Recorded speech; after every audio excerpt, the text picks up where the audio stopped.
Some of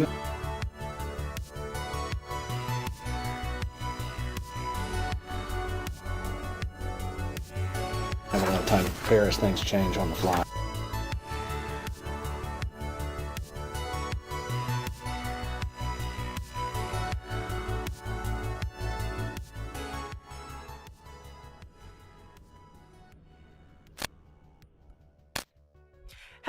Hello everyone. Hope you're having a good weekend. Welcome to our final episode on the Afroman trial. Very excited to get through this and see the verdict.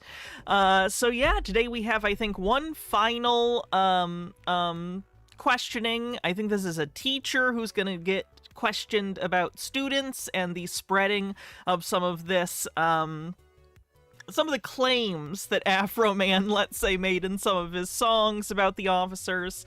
And then I think we have final arguments, closing arguments from both of the lawyers, and then we have the verdict. So we'll be doing that. And then we are going to do a patron and YouTube member stream afterwards. We're going to be covering some conspiracy theorists we don't really cover on the regular stream anymore. So if you want to see that and see some coverage of some older conspiracy theorists we haven't covered in a while, check out that by becoming a patron or a YouTube member. So let's see what's going on in chat. Hi everyone. M. Scheffler, thanks for a 7-stream streak, much appreciated. Felix, thank you for a 10 stream streak. Says chainmail is hard to make. I'm sure it is. Lots of little loops you have to do. That sounds like a fun hobby though, being able to make something like that. Hope you have fun. So I think that's it. If you're on YouTube, do me a favor, hit the like button, hit the thumbs up, it helps. Other than that, you guys know if you want to support the stream, you can do so. Let's jump into it. Day 3 of the Afroman trial. play some of Mr. Foreman's music from time to time. They do. Sorry it starts a little bit into the questioning here. There wasn't earlier. I looked all around. This is the earliest footage we have of day 3. You've worked with kids for how long? 30 years. You've got into the mind of kids pretty well. Yes. When they would play Mr. Foreman's song Lemon Pound Cake, did they take that as a literal fact from your observations? No. Oh, good. I really thought this was going to be a, oh my goodness, the children are memeing on police officers. The horror. That's good. That's good that it's going to be like, no, they're kids. They're just making jokes. Cool beans. Were they laughing and joking about it? Oh, yeah. Absolutely. Are you familiar with the song WAP? I think I've heard Sorry, it. no, strike that. I'm going to give you the complete song and then summarize it because I only want to say it once. Are you familiar with the song Wet Ass Pussy? Yeah. Did we have to strike him saying WAP instead of the actual? That's interesting. That's interesting. Yes. Is it because it would be redundant in the record and they wanted to be clear that they're going to refer to it as the full title Wet Ass Pussy and not the anachronism or whatever they called it, the acronym? I don't know. Whatever. rap song? It is. Has your students played it in class? Once, and I asked them to please turn it off. When they were listening to it, did they think that was fact? No. So they didn't think that that was depicting anything in real life? No. So you didn't have to teach them that wasn't real? Right. No, I did not. You've heard the song, correct? For the record, vaginas are real. Mm-hmm. Yes. Do you believe It's a weird example because you can, in fact, have moist vaginas. But it's a literal interpretation? No. Would you agree it's derogatory towards women? No. Even though it says nasty things about them? Yeah. Has he heard the song? I don't think it does say nasty things about women. I think it's a very, like, pro-women sex song. It's a song by women about enjoying sex and being quite crude about it. It's one of the lesser sex negative, like, sex songs out there, I think, because it's actually inclusive of women in the enjoyment of the experience as opposed to just being objectified, as they often are in music that is the genre of just like, yeah, we're fucking, fuck music, you know what I mean? So I would actually disagree with his characterization of that song. Also, it kind of slaps. So, Midnight, thanks for 61 months, says, looking forward to the next 61 months with all you awesome people. Me too. No, I mean, it's the artist's opinion, I guess. That's the way I feel. Maybe not an opinion you like, but Yeah. Has he heard the song? Does he just think it's it's interesting. I'm assuming he has not heard the song, or at least has not listened to it.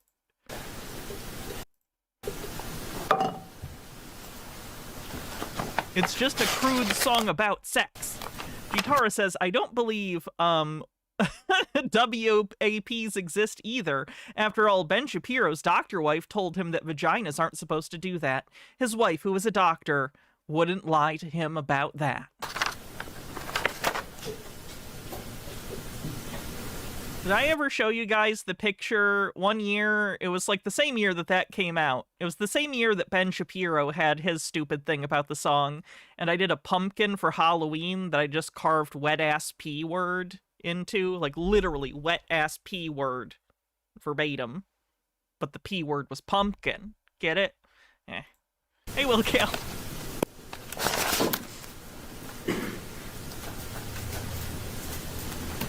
Your Honor, if I may have one. Go ahead.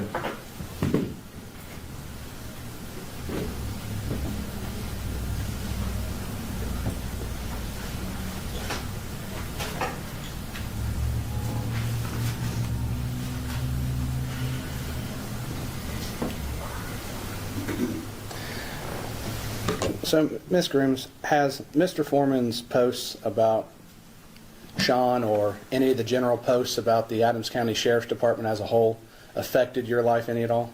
No. Would you believe it would have affected your life while you were married to Sean? If it had any effect, I guess that would be the time it would have an effect.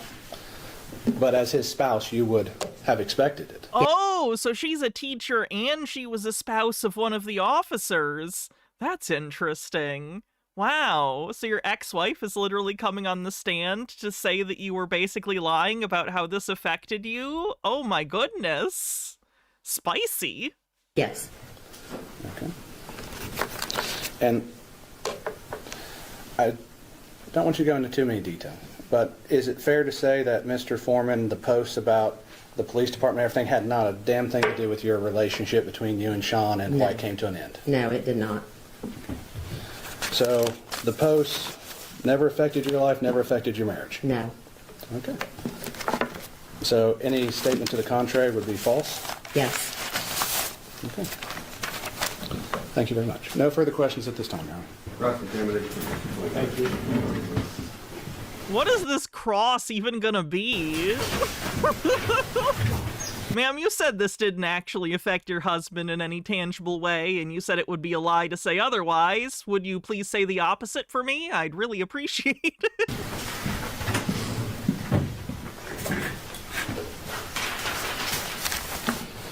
Morning, Ms. Grooms. Good morning. I'm sorry you have to be here. I am too. Thanks for coming. It feels like a good response, like, sorry for your having to be here. Yeah, me too. Kind of implies it's, yeah, why'd you take on this case and bring this frivolous lawsuit and make me be here? Where to start? Why does YouTube chat not show up on stream? Because Twitch up until very recently had a policy that if you're streaming and dual streaming, you have to only have Twitch as your primary chat on screen. They have changed it recently, so I am gonna get it so I can have both streams intermixed together. I hope that doesn't upset anyone in the streams. We're integrating the chats. It's gonna be big. It's going to be very big for our community. The chats will finally be fully integrated. No more separate but equal chats, indeed. You never sought a protective order against your ex-husband, did you? Yes, I did when we divorced. The divorce, yes. I Did had a you- restraining order. Did you got a restraining order? Yes, I did. Were you aware of the posts that were coming out after 2022 about the sheriff's deputies and calling them thieves? You're not allowed to be a Twitch chat supremacist. Twitch chat's gotten all high and mighty because they're on the screen all the time. How and that dare sort you insult our lovely YouTube chat? of thing? Did you ever see any You're all equal in my eyes. or hear any of the songs? Some of my students referred to it, and they would say, I saw your husband in the video. And I would say, yeah, that was him, and turn around and walk away. I didn't elaborate on any of that, no. And Why? they didn't either, Why didn't you elaborate on because I didn't think it was the student's business. it? Okay. So they had seen your husband in videos? Yes, And did you tell your husband about that? about, That your kids had mentioned it? no, it was just a mention, and that was it. Okay. And did you ever, you saw the posts yourselves or videos yourself, or did you just hear about it from kids? I saw part of it, and then I heard about it. Okay. And did anyone else in the community ever say anything to you about these videos or posts? No. Just your kids? Just my students in the school. Students? Okay.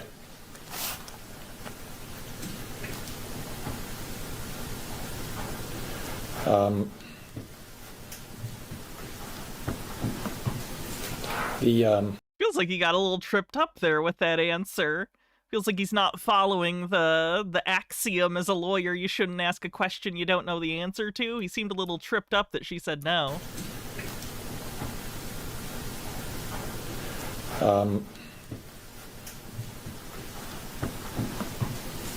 The song that Mr. Osborne asked you about, does that song refer to a specific identifiable person? I don't think so. Gitara says, I love her already. Her response to all this was, okay, whatever, if only the cops were half as thick-skinned as her, right? H-Bird says, is the court clerk buying a new car?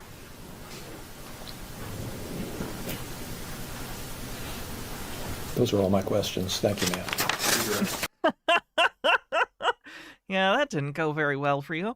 Just a Peach says, YouTube may be slow, but it's the weirder ones, so more fun.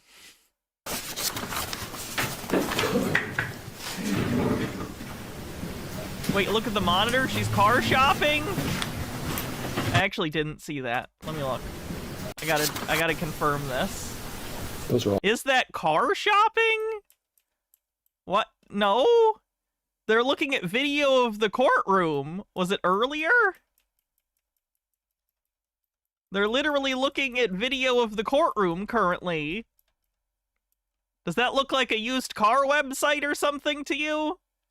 That's video of the courtroom. The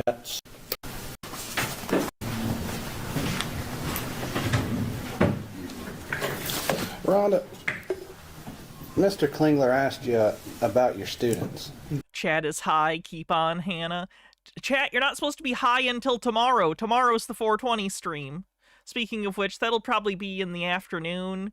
I have to work Tuesday, unfortunately, so I can't get, like, crazy high really late. So it's gonna be in the afternoon. Probably around noon or 1 we're gonna start. And, you know, I don't know what we're gonna watch yet. I don't know if we're gonna do conspiracies or old TV shows or weird videos. I'll find some stuff. And yeah, we'll hang out for like 3 hours or so. Your students saw the posts, Yes. and they articulate. I know a lot of people are going to have to work tomorrow. I'm sorry. You'll have to enjoy the VOD if you can't make it. I'm to sorry. you. Yeah. Just say, hey, I saw your husband in this video. Students can. Would it be a fair statement to say children can be mean? Cruel? Absolutely. You've seen instances of them being cruel? Absolutely. Are they cruel to both other students and teachers? Yes. I don't like bringing up sensitive subjects, but has any of your students ever been cruel to you in the past? Oh, yes, definitely.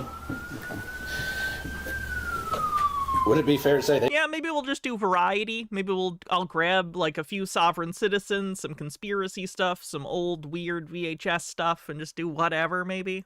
They've said some pretty mean That might be fun. things. Yes. You see, I'm trying. Some random other stuff I've had pulled that I don't know where to fit into a full stream. I could maybe put in there too. And not to ask you what they are, but are they shocking names? Coming from my students, I mean, in all honesty, it's, you know, when they're mad at me because they didn't receive an A, yeah, they get mad. And they And- lash out. Yes. But they're not calling names a fact or anything to No, no. And they've seen these posts. Play the Alice in Wonderland video you keep teasing us with? When have I teased you with an Alice in Wonderland video? What video? Which one? Yes.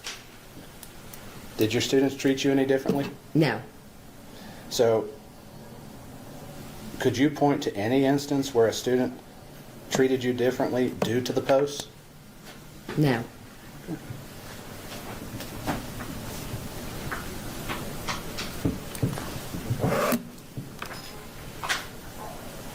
Oh, the butterfly one with the girl with the Alice in Wonderland garb? Maybe. That's a pretty long one. That's about an hour. I'm going to ask this question. Why did the plaintiffs call her? Wait, is she a plaintiff? Is she a plaintiff witness? I was under the impression that she was a defense witness. Are we sure she wasn't a defense witness? Because she feels more like a defense witness. And also, I believe the defense talked to her first.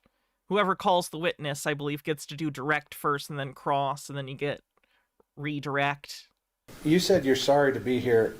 Why are you sorry to be here? Yeah. Okay, yeah. Redirect. Cool. I thought so, because I was going to say, that would be devastating if this was a plaintiff witness. Oh my god. Because from my recollection, my ex-husband had said that this was part of the reason we got divorced. No further questions, John. Mr. Klingman? No further questions. Mr. Osborne, am I right to understand this witness was a lay witness? Pardon me? This was a lay witness, not an expert, right? She's a lay witness to testify to what she would have experienced in this. Right. And the only reason I did that is to explain to the jury that people sometimes have training experience and can make opinions as experts. If a doctor comes in a medical malpractice case, Why didn't you say this about, I don't know if you guys remember, but on the previous day, there was the police person that they extolled all of this, like, experience when they were a lay witness and not an expert to try and lend credence to their testimony, but now you're going out of your way for this one to be like, she's not an expert, she's not an expert, she's not an expert. No one said she was an expert. What are you doing? they're an expert. This is a lay person, the same as any other. Some of the questions spoke generally about society and Profane Priestess says, we said this the first day, but it feels repeating. The prosecution's closing is extremely gross. In not so many words, they basically go, this is a nice conservative white community, and you need to punish this black man so he remembers his place. Yikes, not looking forward to hearing it. public perceptions, which would seem like more of an expert opinion, when in fact, as a lay witness, she can only testify about what she experienced herself. So you have to understand the scope. She's just what happened to her, lay, average person, not educated expert. Thank you. That's so loaded the way he said that. That is so loaded and so sounds like he's trying to denigrate and like take weight away from her testimony. It sounds so much like he's trying to say to the jury, without directly saying it, don't take her too seriously. Take the other guy seriously. Don't take her seriously. In here, you can make an excuse. What a fucker. What a little mischievous fuck. Go ahead, Mr. Osborne. Your Honor, I'd ask for a short 10-minute break so I can talk with Mr. Foreman. Based upon the ruling in the Rule 50, I want to juggle some of my witnesses, make some corrections to that, as I had anticipated a different verdict due to the evidence, or different ruling due to the evidence, so I'm going to need to shift for that. I'd like 10 minutes to consult with my client to strategize on that. Comments, Mr. Klingman? No, I have no objection to that, Judge. If you're doing well managing your time, I think that's a good idea. But like, you know how I am with like getting the jury on schedule. Your Honor, that's why I want to strategize. He asked for 10 minutes, and it's not your job to tell him that he's using his time poorly. What the fuck? Dillis Filler with 35 months says, Defense Beard is strong. Defense Beard will not retreat. Defense Beard requests a brief recess. See how we can hopefully. Yeah, no, I appreciate what you're saying. Take a break, go back to the jury rooms. I hate this judge deeply, if I've not made that clear. Stay there if you would please. Short break will be helpful.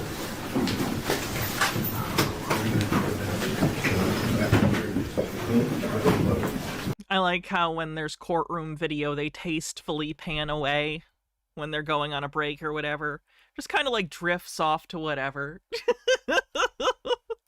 As someone with ADHD, it's very reminiscent of my real-life experience. When something interesting stops happening, you just kind of go to a liminal place. No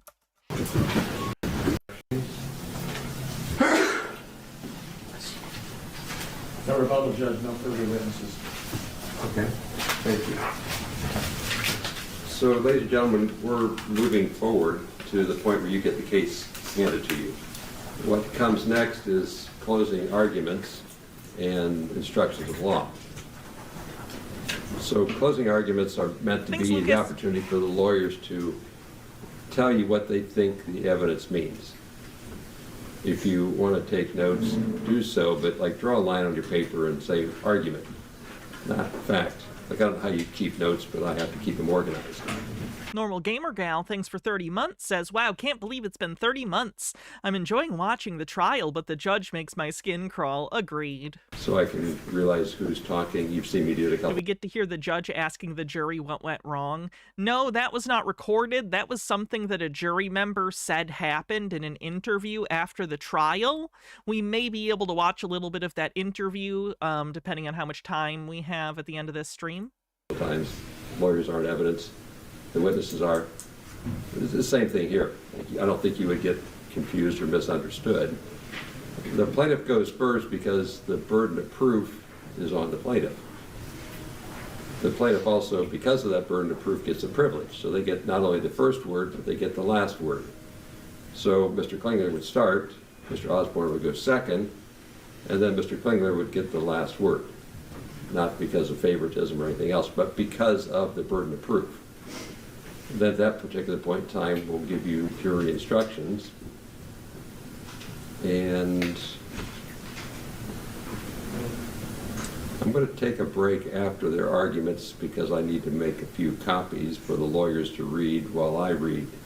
We give the instructions to you in writing, but I always like it when they can read over my shoulder because sometimes I put two words in different order and it changes the meaning. So then we have like three people reading to make sure it comes out to you right. So we'll hear their closing arguments, take a short break, you'll get the instructions, and then we'll turn you loose. Go ahead, Mr. Klingler. One sec, I gotta close this door. I can hear myself.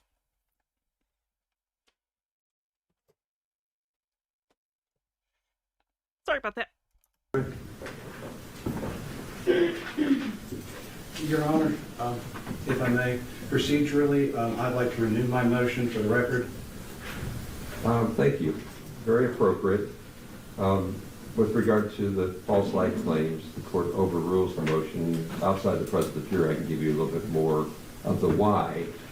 But when I give deference to the evidence, which is true in favor, especially with regard to highly offensive and reasonable juror, reasonable public perception, like those clearly become fact issues to weigh, which I shouldn't do. So as a matter of law, I couldn't dismiss the claims. There's at least enough evidence when I construe the plaintiff's evidence in their favor to get past the Rule 50 motion. But you are spot on to remind me to do that. Your Honor, there's also another matter we need to clean up. We probably should do at the sidebar before we go into oral arguments. Okay. Was that a ruling on the thing they had the end of the previous day where they were trying to say that the private pile comments were per quad instead of per se defamation and therefore had a different standard or something? I like cleaning things up. per se defamation being like defamation that on its face is defamatory, whereas like per quad it requires, what is it? Oh, I'm forgetting, but it's like more tenuous whether or not it is defamatory, and therefore you have to have extra evidence that it's defamatory or something. I gotta look this up so I'm not incorrect.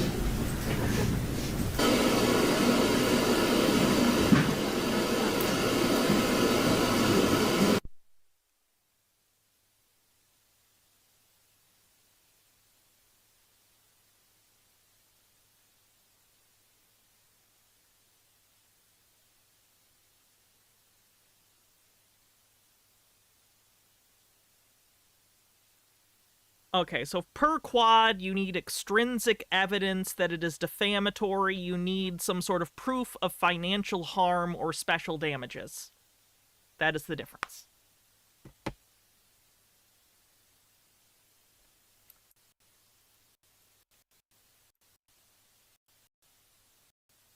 Look at them. They really think they're about to get like millions of dollars or something stupid.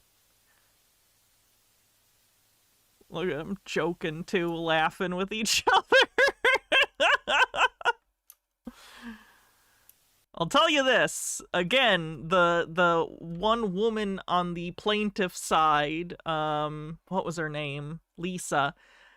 She actually looks like she's still upset and disturbed. I believe that this deeply harmed her in a real way. I don't think most of the other officers were. Yeah, there's no sound yet. There's no sound. That's intentional.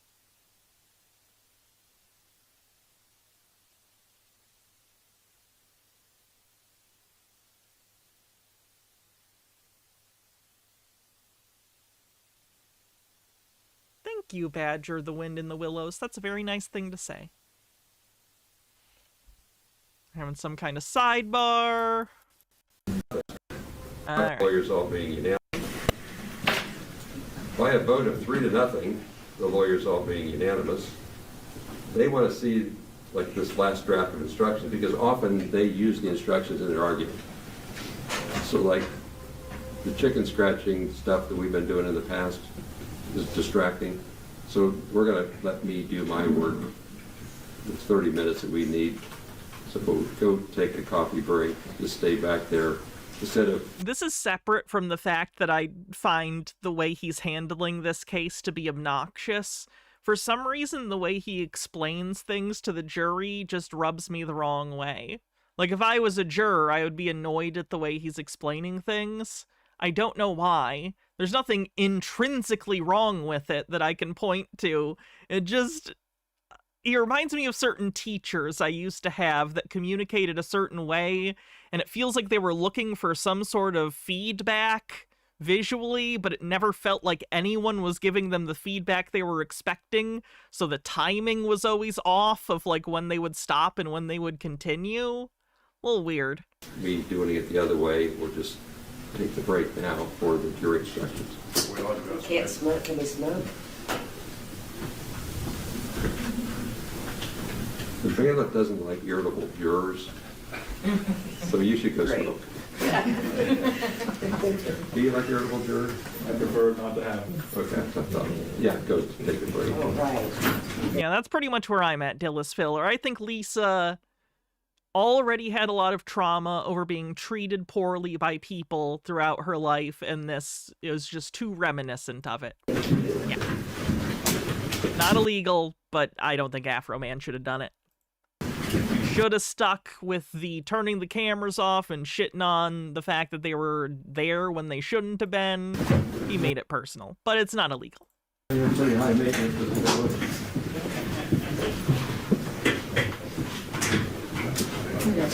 Normal Gamer Gal says, personally, I think if Lisa on her own claimed harassment or something similar, she might have actually succeeded. I would agree with that. I think her being attached to this damaged her chances of getting anything. Exactly, yeah, like you're supposed to, yeah. I'm still not certain that he would have, like, been found liable for anything if it was just her, but I do think it would have been a likelier chance. H-Baird says, I had a jury duty a few months ago. The defendant reached a plea deal before we went through selection, but even with that, having to be constantly shuttled everywhere by the bailiff must be getting really annoying to the jurors. I know it was for me. Everything you need to know is right here. Just that, yeah, correct.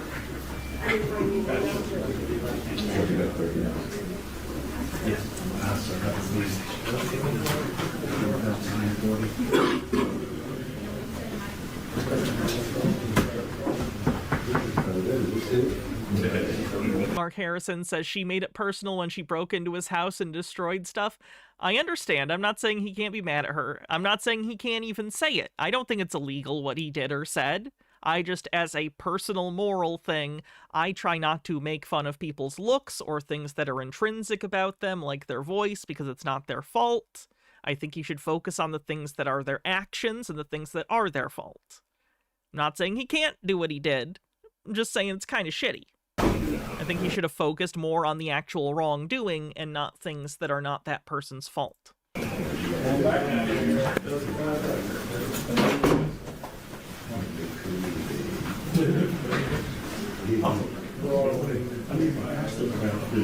I fully admit I don't always succeed at that. I fail sometimes, and that sucks, and that's a moral failing on my part. I try to not do that as much as possible. I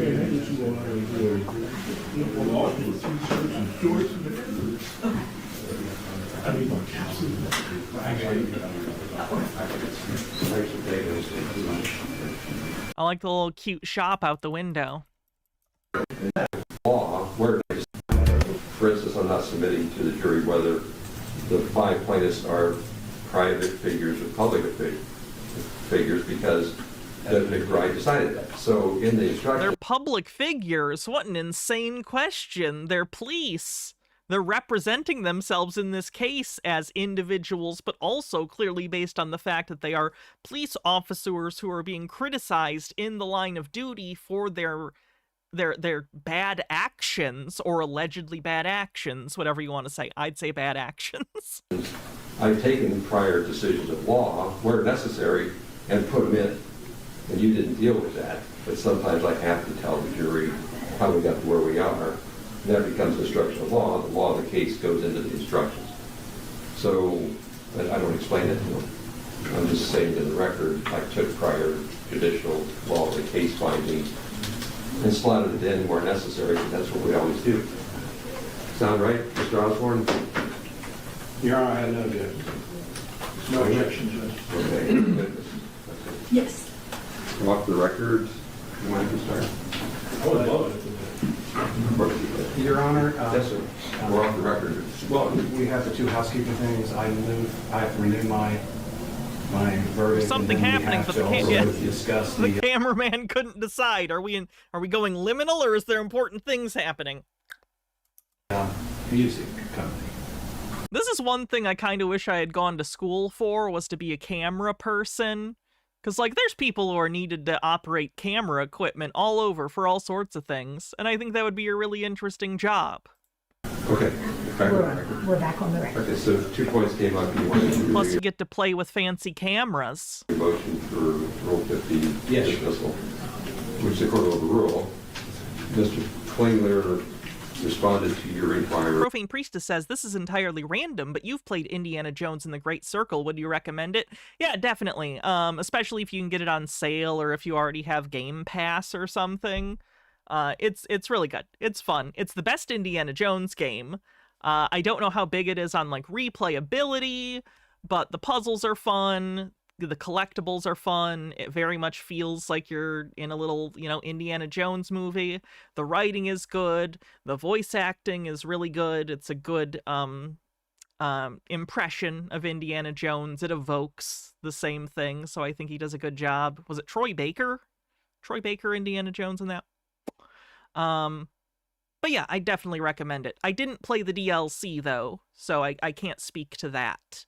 But the game is good and feels like an Indiana Jones movie you play through. About the Access Incorporated. Yes, Your Honor. Just for the sake of the record, we had a telephone conference. Lego Indiana Jones is the best. I did really love Lego Indiana Jones as a kid. I liked Lego Star Wars more, but I did love Lego Indiana Jones. On this, we had discussed this issue. They had not pled. They are technically in default of the answer. During that telephone conference, which was not on the records, we discussed what would happen with that. Mr. Klingler said that's true. I've never played the point and clicks, so I've not played like the Fate of Atlantis. I've heard that's quite good. Evaluate it. We are now about ready to do not played the Atari game, though I've seen playthroughs. Looks like a nightmare. Closing statements. No evidence has been presented against him. Mr. Klingler has not asked for a default judgment. They need to finish Lego Harry Potter? They did. They did, right? Oh, wait, did they do like a reboot? I don't remember. They did Lego Harry Potter, right? They did all of them. I have the complete collection on Switch, I think. I got them for like $5. He seems to be wanting to put everything I wouldn't buy it today, for the record. I bought it years ago. on my client, which is I do not engage in Harry Potter media these days. very strange why when he has a default he wouldn't make a motion for such, but we would ask that the record be cleaned up in that issue. Yeah, I'm going to clean up the record, and we are willing to dismiss that party from the case. Media Access Incorporated. Yes. Which person is being dismissed from the case? I missed it. I'm sorry. We're now about ready to do closing statements. No evidence has been presented against him. Mr. Klingler has not asked for a default judgment. He seems to be wanting to put everything on my client, which is very strange. Mr. Klinger, which one was he? Fennikagami with 115 stream streak says, wow, what a streak, and to happen on Afroman. Also, everyone check out Dan Olson's new video. Yeah, his new video is interesting. I kind of hope Mr. Beast is fucked. When he has a default, he wouldn't make a motion for such, but we would ask that the record be cleaned up in that issue. What's a default judgment? They want them to give them the win immediately based on some factor. Yeah, I'm going to clean up the record, and we are willing to dismiss that party from the case. Media Access Incorporated. Yes.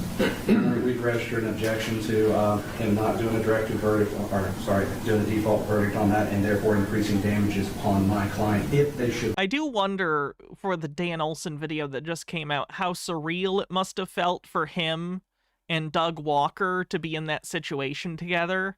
I'd feel like it's like an anime. You know, like sometimes in anime when there's someone that you fought as a villain in like season 1, but then in season 3 they come back and you like have to team up with them. Be found. Felt like that.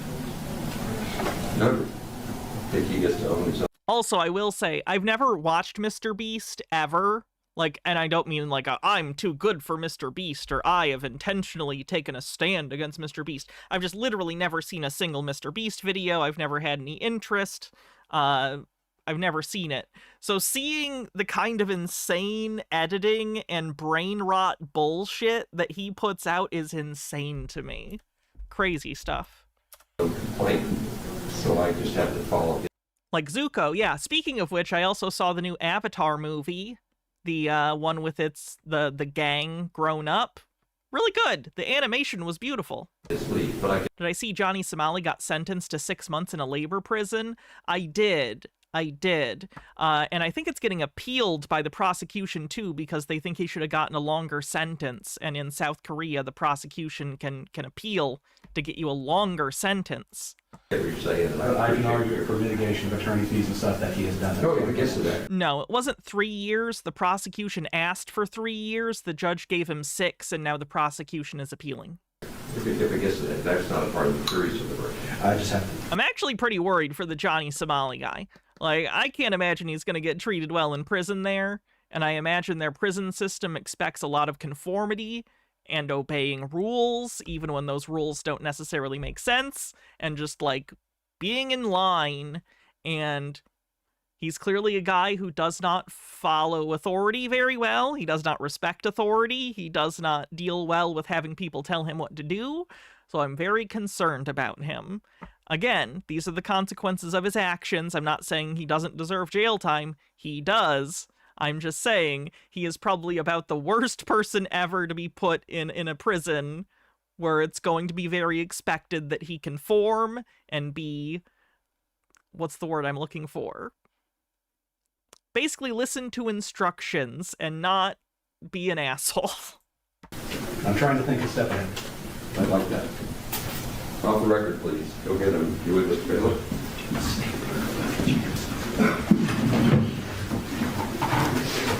Oh, one more thing with the Dan Olson video. With, they asked questions, they, like, showed them the episodes of Beast Games Season 2, and then they had them do feedback, like a marketing group or a research group.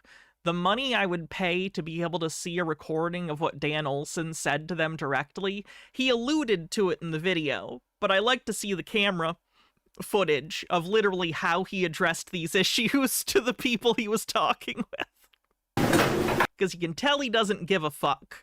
So I don't think he would have sprinkled it up too much with corporate bullshit. I think he just would have said genuine issues he has with Beast Games, which was probably pretty funny to hear him say.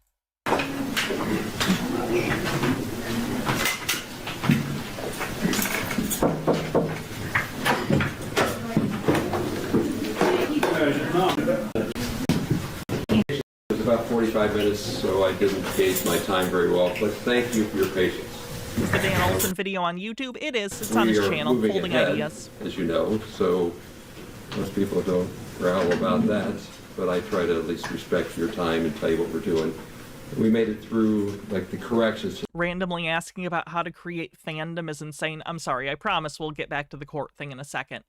I really do think that they must have specifically picked that group of online content creators because they all have niche audiences. Like, whatever we feel about Doug Walker, he still pulls millions of views, right? He has a fandom that has stuck with him through very bad times. Dan himself, like, he has videos that have millions and millions of views, but he also has a community that really likes his stuff and talks about it. Like, we're talking about it here. There are entire online communities, usually left tube type places, where his videos are like part of the vernacular, basically. You know what I mean? Like, it's a shared, almost academic undertaking. That sounds really pretentious. I don't mean it like that.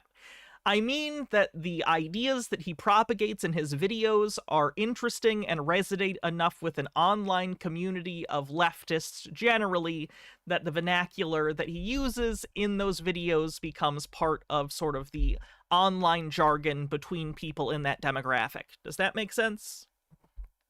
I don't know as much about the other people, but that's my guess. I hope that Mr. Beast fails and fails spectacularly. That is my wish. The jury instructions. Like, I've been trying to educate you all the way through. The jury instructions are the textbook at the end. So the lawyers had a chance to drill those down.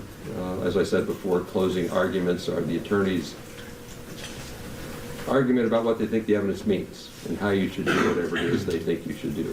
So they go first, Mr. Klingler, then Mr. Osborne, then Mr. Klingler. There's like a total of 35 minutes. So I'm going to think 20, 35, 15. But Mr. Klingler can kind of manipulate his time depending on how he wants to do it.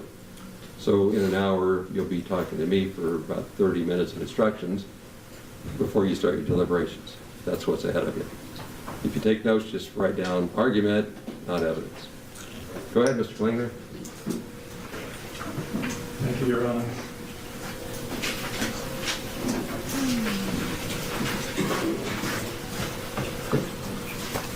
I am not looking forward to hearing this guy's final theory of the case. You can't make fun of cops. That's the law. Morning, folks. When this trial started, I told you it was about intentional lies that are designed to hurt people.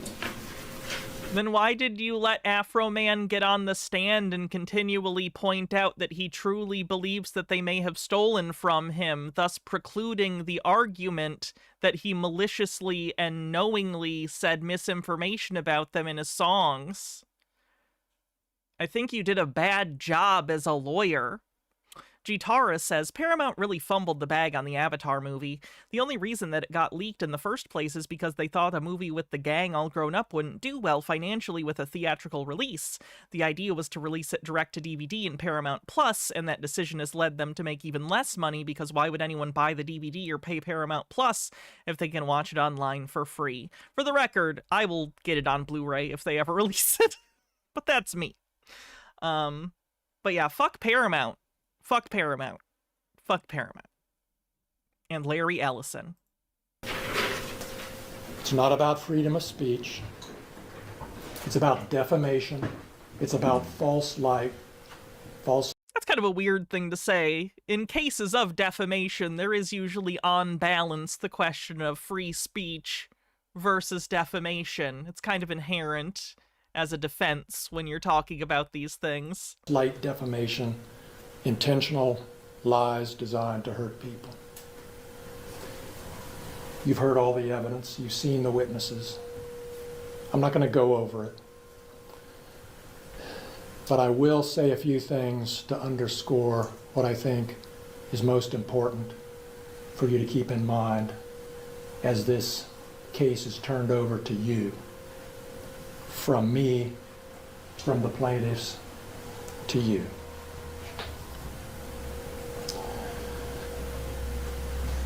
Mr. Foreman perpetuated lies intentionally, repeatedly, over 3.5 years on the internet about these 7 brave deputy sheriffs who've lived. And the minute you start using loaded language like that, these brave deputy sheriffs, lived in this county. I can't take you seriously. You're clearly not trying to come at this in any neutral way. You're trying to emotionally sway them into being like, they defend our small town from Al-Qaeda. For years. Like, just dumb, manipulative bullshit for rubes. Risked their lives for this county for years, done their job, been in the community for many, many years. Mr. Foreman did it intentionally. Mr. Foreman knew that what he posted on the internet were lies. He knew there was no theft. Again, no, he was on the stand. It was very clear he really believed that there is a theft. It doesn't even matter for how this case is. It doesn't even matter if there was theft or not. What matters is, does he believe there was theft? He clearly does, or at least accepts firmly the possibility that it exists.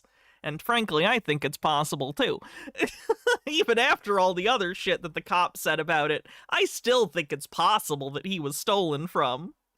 So no, he was not maliciously lying about that. He truly believes it, and I think for pretty reasonable reasons.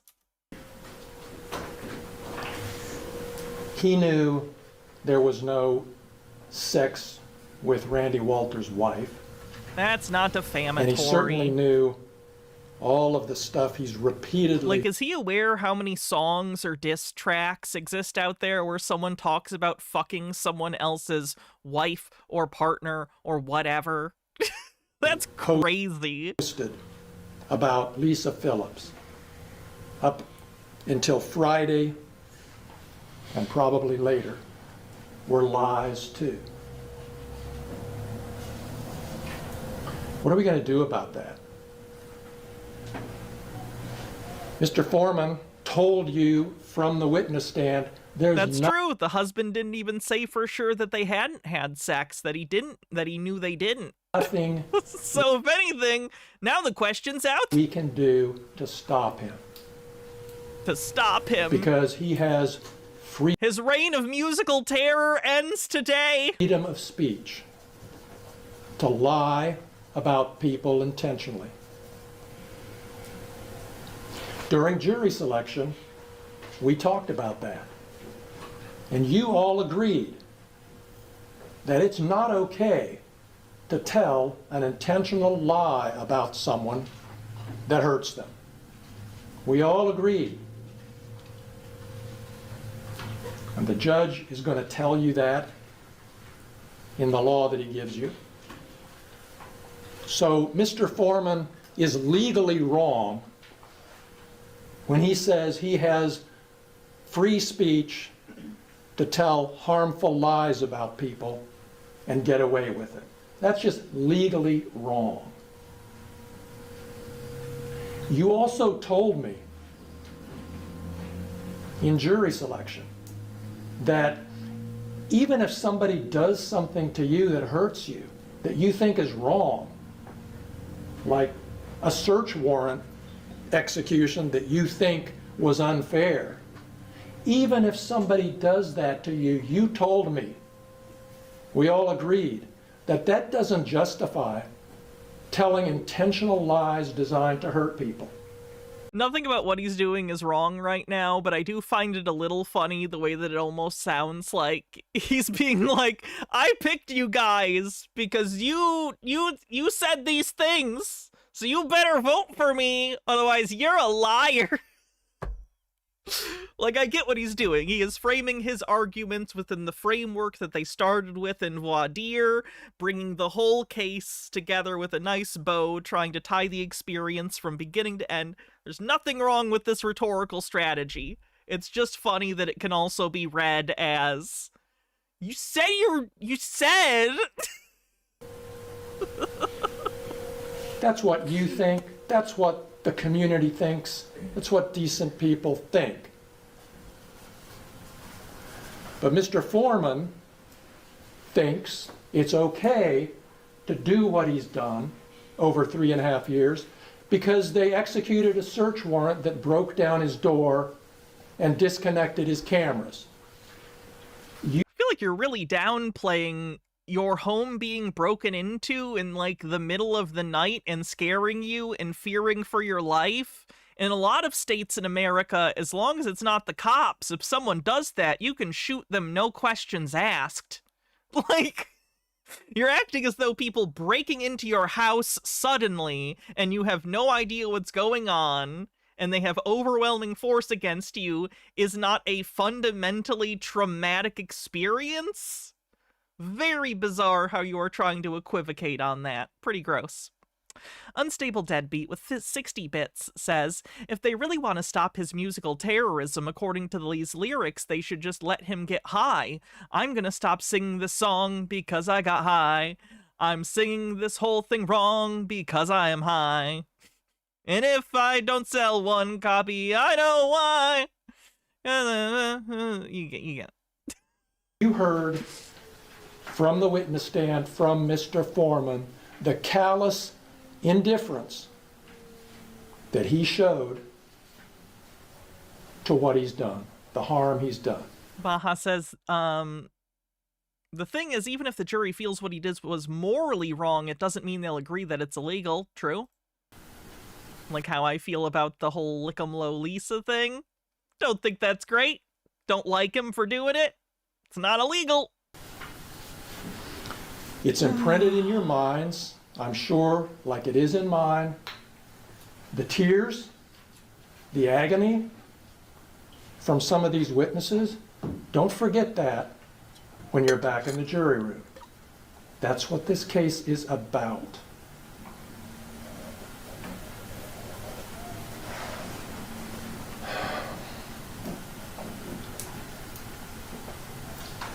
I don't know about the middle finger thing. I could believe, like the guy said, that there's a switch or something in there that requires him to have some sort of hand movement. Like, I don't think in the moment, even if you're some meathead loser cop, I don't think you think, there's a camera, I'm gonna flip it off with my shield. I just don't think that crosses your head, because why would the defendant even go through the camera footage and see that? I don't know. It just feels a little like we see a thing that could be interpreted a certain way, so we're going to interpret it the worst way possible because we don't like these people. When I think a simpler explanation is there was just some other reason his finger was up. You can disagree with me. I could be wrong. That's just how I feel. You are here because you agreed to be here. It reads to me like when we watch conspiracy theorists and they call out some like really brief hand motion a celebrity or something does, and they immediately go like, oh, it's Satanism. You showed up on the first day. Not everybody does. A lot of people don't. Why wouldn't everyone else do the same movement? They didn't all have the shields, and also maybe they did. We didn't see their hand through the window of the shield like we did for that guy. Respond to their summons. You did. I asked you, do you want to be on this jury? And you all said, yes, I agreed to be on this jury. You're all here now, in this place, in this courtroom, for a reason. And I believe there's a power higher than us that brought you here today to do this job, and that you are the chosen people to do it. Nobody else is going to do it. There's not going to be another trial. There's not going to be a second chance. This is the day to decide whether Mr. Foreman gets away with what he's done, and whether these plaintiffs deserve something to make up for what they've been through, and whether the community is told that what he did is unacceptable. We need to get this community back in line. You think you're allowed to make fun of the cops? You think you can laugh at us with your rights? Absolutely not. It's not okay. Fuck you. What an insane statement.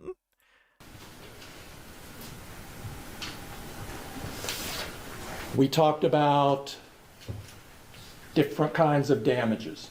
It could certainly be read like that profane priestess. It could also be read as simply someone who sucks cop boot and feels like no one ever should insult the cops and they have some sort of special rights to respect above other people in the community.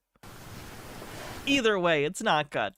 There's not going to be economic damages in this case. There's no doctor bills. There's no damaged property.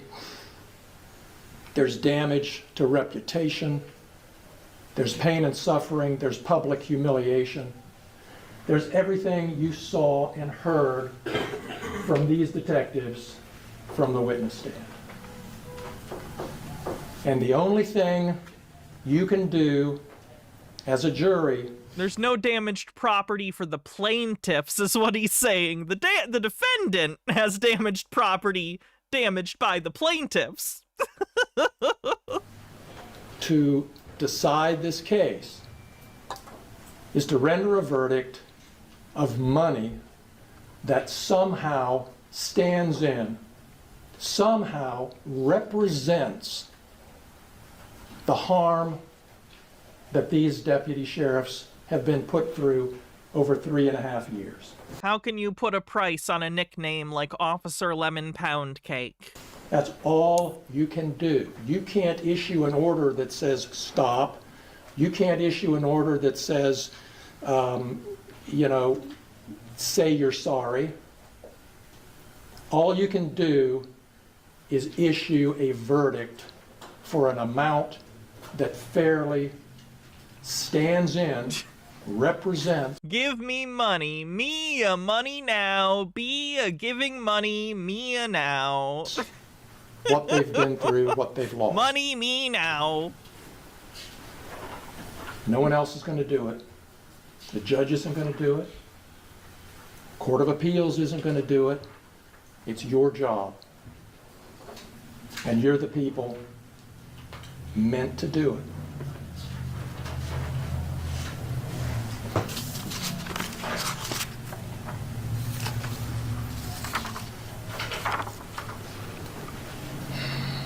Now, I told you in jury selection, if we got to this point, I try to give you some ideas about how to evaluate what kind of verdict might make sense in this case. I told you then, and I'll tell you now, there's no formula. There's no easy answer, but there is an answer. And it's the answer that gives my clients money. Fenekagami says, I really like when trials like this happen. It just lets people know what the real purpose is to the system. They're weaponized against citizens that a citizen is supposed to be helpless against. You're to obey without question or thought. This is why, while your schools or food banks get cuts, cops get a raise. that you folks decide among yourselves fairly represents the injuries that these deputies have suffered. And I'll start by posing this question. Do you think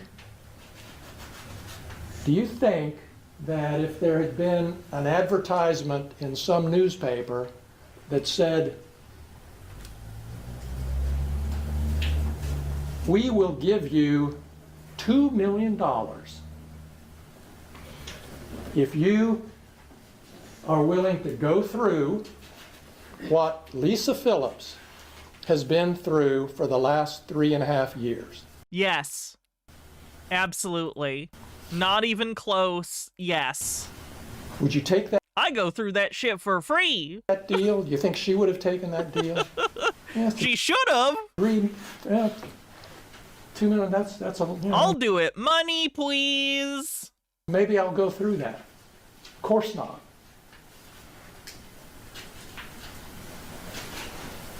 Do you think However, I will say you should give her $2 million for going through it, even though I'm saying she wouldn't take that deal and it wouldn't make it worth it.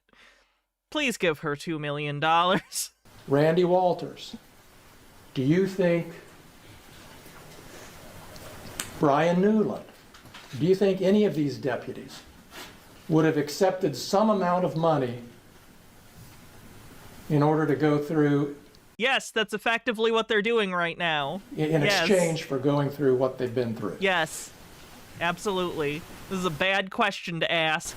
I got to imagine a lot of the jury is thinking the same things we did. Otherwise, why else would they have acquitted?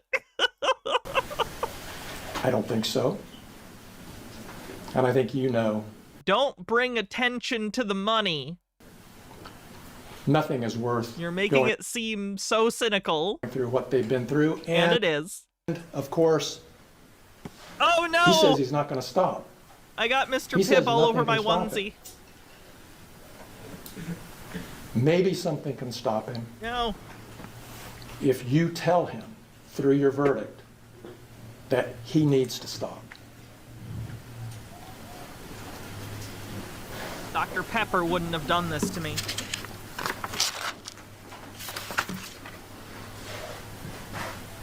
I'm going to tell you what I believe is a fair verdict for these plaintiffs. I can't even, there's no way the numbers he gives are not going to be laugh-worthy. Fenekagami says another thing, it's hilarious that he is so socially unaware that he thinks in 2026 this argument will work. In 2021, rather in 2001 maybe, but after all the school shootings, BLM, and ICE, people see cops as if them, and that people still see cops as if they're Superman or Captain America. Yeah, it's crazy. His perception of what people think the cops are viewed as. Not necessarily by everyone. There are still plenty of people that view cops that way in the United States on the right. But, like, you don't think you're going to get anyone on the jury that's, like, a little bit attached to reality? And it's up to you, of course, again, to make the decision. But I would ask you, I'm going to ask you, and there's a verdict form which, excuse me 1 minute.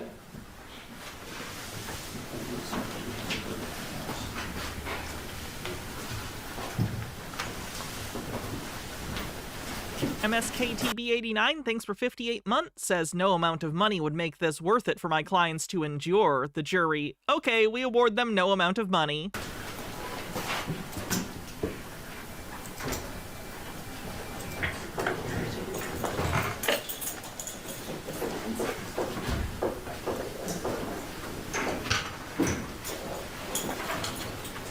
Is he literally gonna use the projector to be like, and here's where you're gonna award my clients millions of dollars?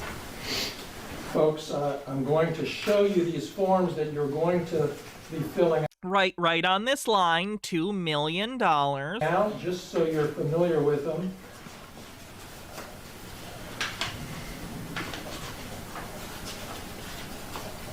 I would find this incredibly presumptuous as a jury member. I would be a little aghast at this, if I'm being honest. Like, this feels like it should be a jury instruction. This doesn't feel like it has any business in your closing. Like, wow, you're gonna show me how to rule in your favor? How generous of you, thank you.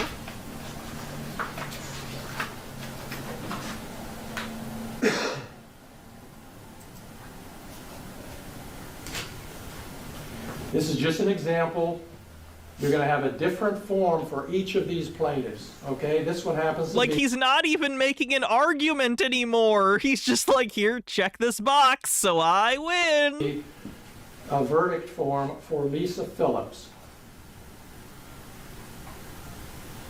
And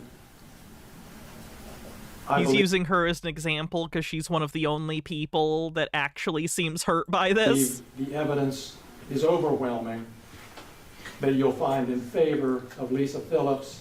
This happens to be her false light claim. There's a separate claim for defamation, a separate form for defamation, and you'll see the jury instructions.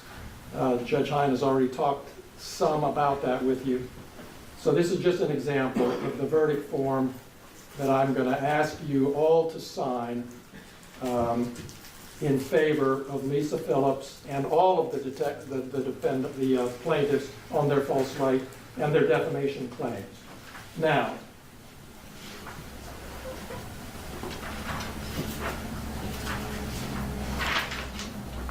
there's another form called an interrogatory. Therodona says, I'd vote against his clients just on principle. Just the audacity would be a turn off. And again, I'm just showing you Lisa Phillips's form. And it's so, again, the fact that he is specifically showing Lisa's, the person who showed the most actual emotional, like, damage from any of this, is clearly intentional. And it says, we, the jury, find damages for plaintiff as follows. He's not telling them how to vote. He's explaining, like, here on the form is how you will do this if you choose to do so. And then it gives a little description of the kind of damages. And there's a line for your decision, and there's signature lines for each of you to sign. For Lisa Phillips,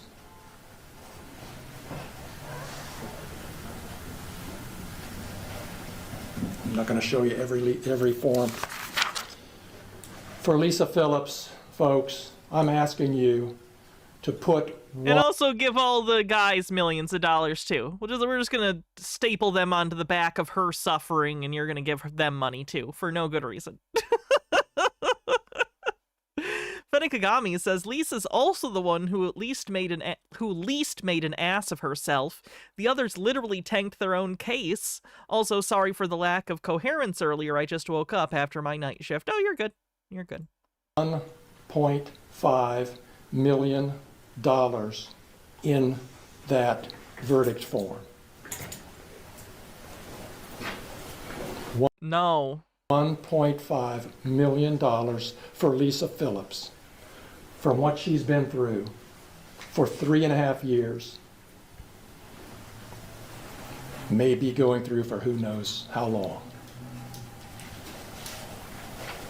For Brian Newland, I'm asking you to issue a verdict for $1 million for what he's been through with his family, the loss of his dream job here in Adams County. He didn't get fired! fired. He left. He chose to leave. His dream job that he voluntarily quit from and was in no danger of losing his job. Chitara says, this sounds like the prosecution's giving the jury instructions on how to rule. This judge sucks. For Randy Walters. I believe he's allowed to show them how to fill out the form if they want to rule in his favor. I just think it's tacky. Asking you for a verdict of $1 million for what he's been through with the allegations and vile videos about his wife. For the other 4 plaintiffs. Oh yeah, the judge is behind him. His head is just blocking him, and you can't see his shoulders very well because he's wearing the black robe and it's blending into the chair. Sean Grooms, Sean Cooley, Justin Cooley, and Mike Estep. I'm asking you for a total, for all 4 of them, of $400,000 divided among them however you see fit based on their testimony. About 0 divided by 4. That's easier. It's easier math to do.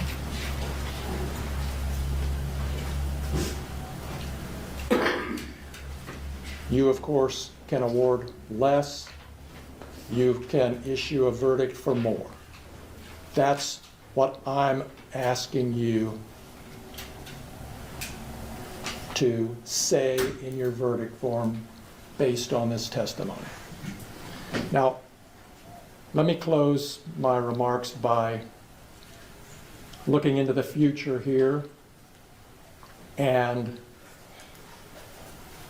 looking at the future if there's a verdict for the plaintiffs and you award the plaintiffs a fair amount of money. What happens?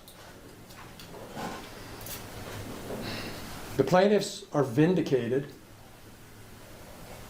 The court of public opinion out there, the press, which I know you haven't been looking at, they don't know the facts. You know the facts. And a verdict for the plaintiff will say they were wronged, he was wrong. Seriously, is this guy just being like, the public doesn't like the cops and they're siding with Afroman. You need to give them money and then we'll show them they're wrong. You show the general public that they don't know what freedom is. Give my clients money. Sick asshole. Fenekagami says, that reminds me, why didn't the cop's wife testify? She arguably was slandered more than the cop. She was the one being accused of being a cheating whore in Afroman's song. The jury might have given a fuck about her feelings. I don't know. That is a good question. Decided she didn't want to testify? I wouldn't want to. Not for this stupid bullshit. Plaintiffs will make up in some way for what they've been through. A verdict for the plaintiffs will say that we don't condone, we don't approve, you can't get away with what Mr. Foreman's done. You can't make fun of the cops. Not in this community. Not in this community. Ew. There's the vibes, profane priestess. Not in this country. That's not freedom of speech where we live. It is, though. That's what a verdict for the plaintiffs will say. Let's look at another possible future if there were to be a verdict for the defendant, or if there were to be a verdict with a small amount of money attached to it. In that case, in that world, in that future, The world is told. Can you imagine a world filled with silly raps about cops being dipshits? The horror! What he did is okay. What they went through is no big deal. We don't really care. We think it's fine. That's what a verdict for the defendant or a small verdict would say. Don't you dare give them a little money. Don't you dare give them a little money. It better be a lot of money. They would go home subject to even more ridicule. Yeah, you took him on and you lost. See? Oh, don't threaten me with a good time. I get to be involved in thoroughly further embarrassing these embarrassing excuses for officers and people. Yes, please. Not guilty, not guilty. See, what he did was fine. I don't have to tell you, you know, that's not the message we want to send. It's not the message you want to send. Folks, I'm done. I've done all I can. These folks called me 3 years ago now and asked, what can we do to stop this? And here we are today. I've done what I can. They've done what they can. They've suffered through the publicity. They could have stopped this case at any time if they would have kowtowed to the pressure, public humiliation that Mr. Foreman continued to put them through, but they didn't. They bravely stood behind their case and their right not to be dragged through the mud with lies in the media. The right to not be made fun of, which is not a right. They've done all they can. And now I am giving their case and this decision to you. It's out of my hands.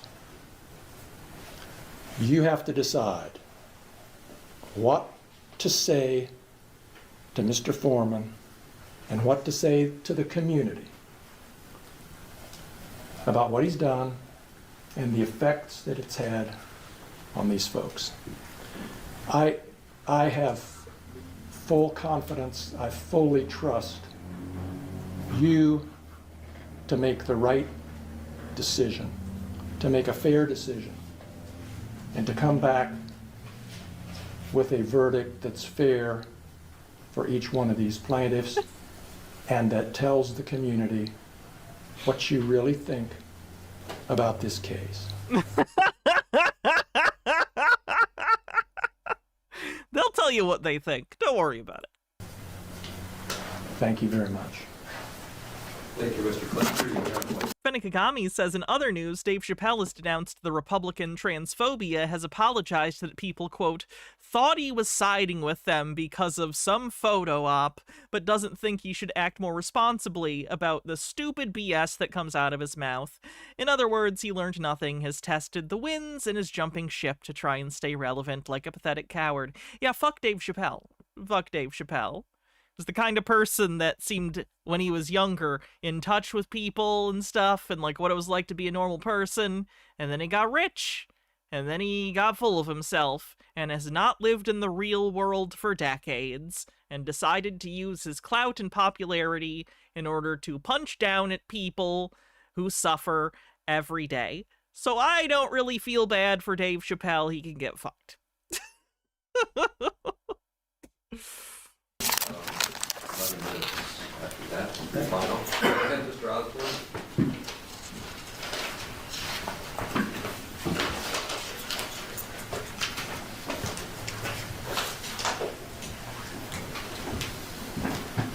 You guys don't understand. He didn't want to hurt trans people with his rhetoric. He just wanted to make money off of it. Big difference.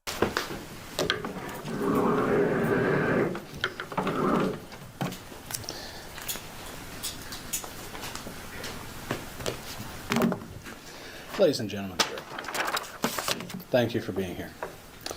This has been a long 3 days. It took a second for me to even count the number. It's been so long. A lot's happened. You've done your duty as jurors. You've paid attention to the evidence. I'm proud of that. What makes our country great is you have the right to have a jury trial. You have the right to... I feel like the prosecution attorney is like your real dad who's a piece of shit, and then the defense attorney is like the nice, cool stepdad that comes in, and you wish he was your real dad, and then he adopts you for your birthday. People in the community to see this, weigh the evidence and make a decision. And I'm proud that you guys are here and doing that.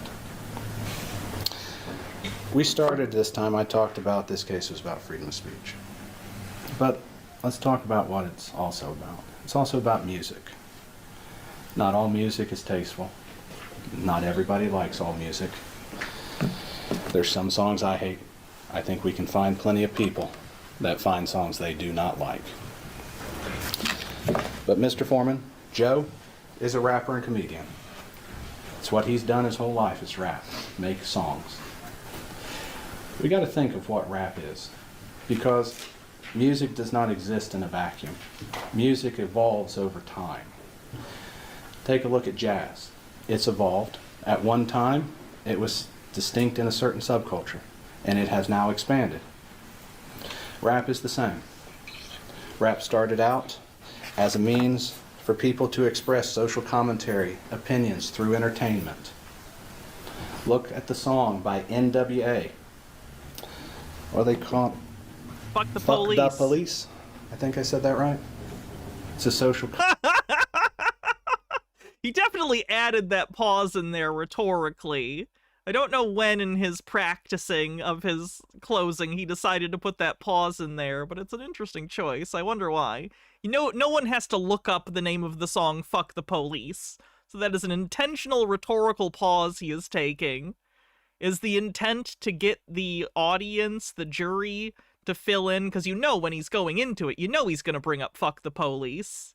Is it rhetorically getting the audience to come up with it first before you can even say it to make the point hit harder? commentary. So you go, oh yeah, Fuck the Police is a whole ass song that was very popular. On what was going on in their lives. Their personal effect, the personal things happening to them, combined with entertainment, which unfortunately is exaggeration.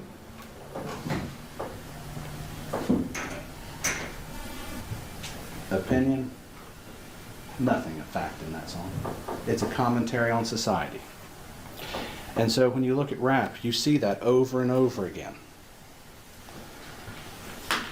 I had my secretary print me a couple songs, rap songs, while I was pouring a cup of coffee. And the first one is Carly B, WAP. I find it. Yeah, the prosecution attorney, or not the prosecution, I apologize, the plaintiff attorney feels stern. He feels like he's lecturing the jury. He feels like he's telling them, you better do this thing. You better let society know that cops are above reproach. Whereas this guy, rhetorically, in his argument, sounds like he's having a discussion. Obviously, it's a one-sided discussion, but it doesn't feel like he's talking down to the jury. It feels like he's talking to them as equals. Like he understands that they're intelligent people capable of understanding what's going on and don't need to be talked down to. And I think it just comes off as way more sincere. Fenakagami says, I think it was to give himself plausible deniability on his thoughts on the police, to give himself some protection from cops harassing him, assuming he thinks A-cab himself. That would be interesting. H. Baird says, I feel like attorneys should be required at least once in their closing arguments to mop their brow with a handkerchief and say, I'm just a simple country lawyer. Bad to say what WAP means, but it's a popular song. I think it's somewhat derogatory, but then again, I'm not I don't think that song's derogatory. the audience for that song, and I know that. I know nothing in that song. Nothing talking about is true. I know it's entertainment. I know it's social commentary. Miss Grooms testified even her students knew that at a young age. The same thing I knew when I was watching Johnny Carson, The Late Night Show, and SNL, Saturday Night Live, with my grandfather when I was a kid. That's all entertainment. They make fun of everybody for entertainment. And some of it is a social commentary. But it is not fact. And everybody knows that.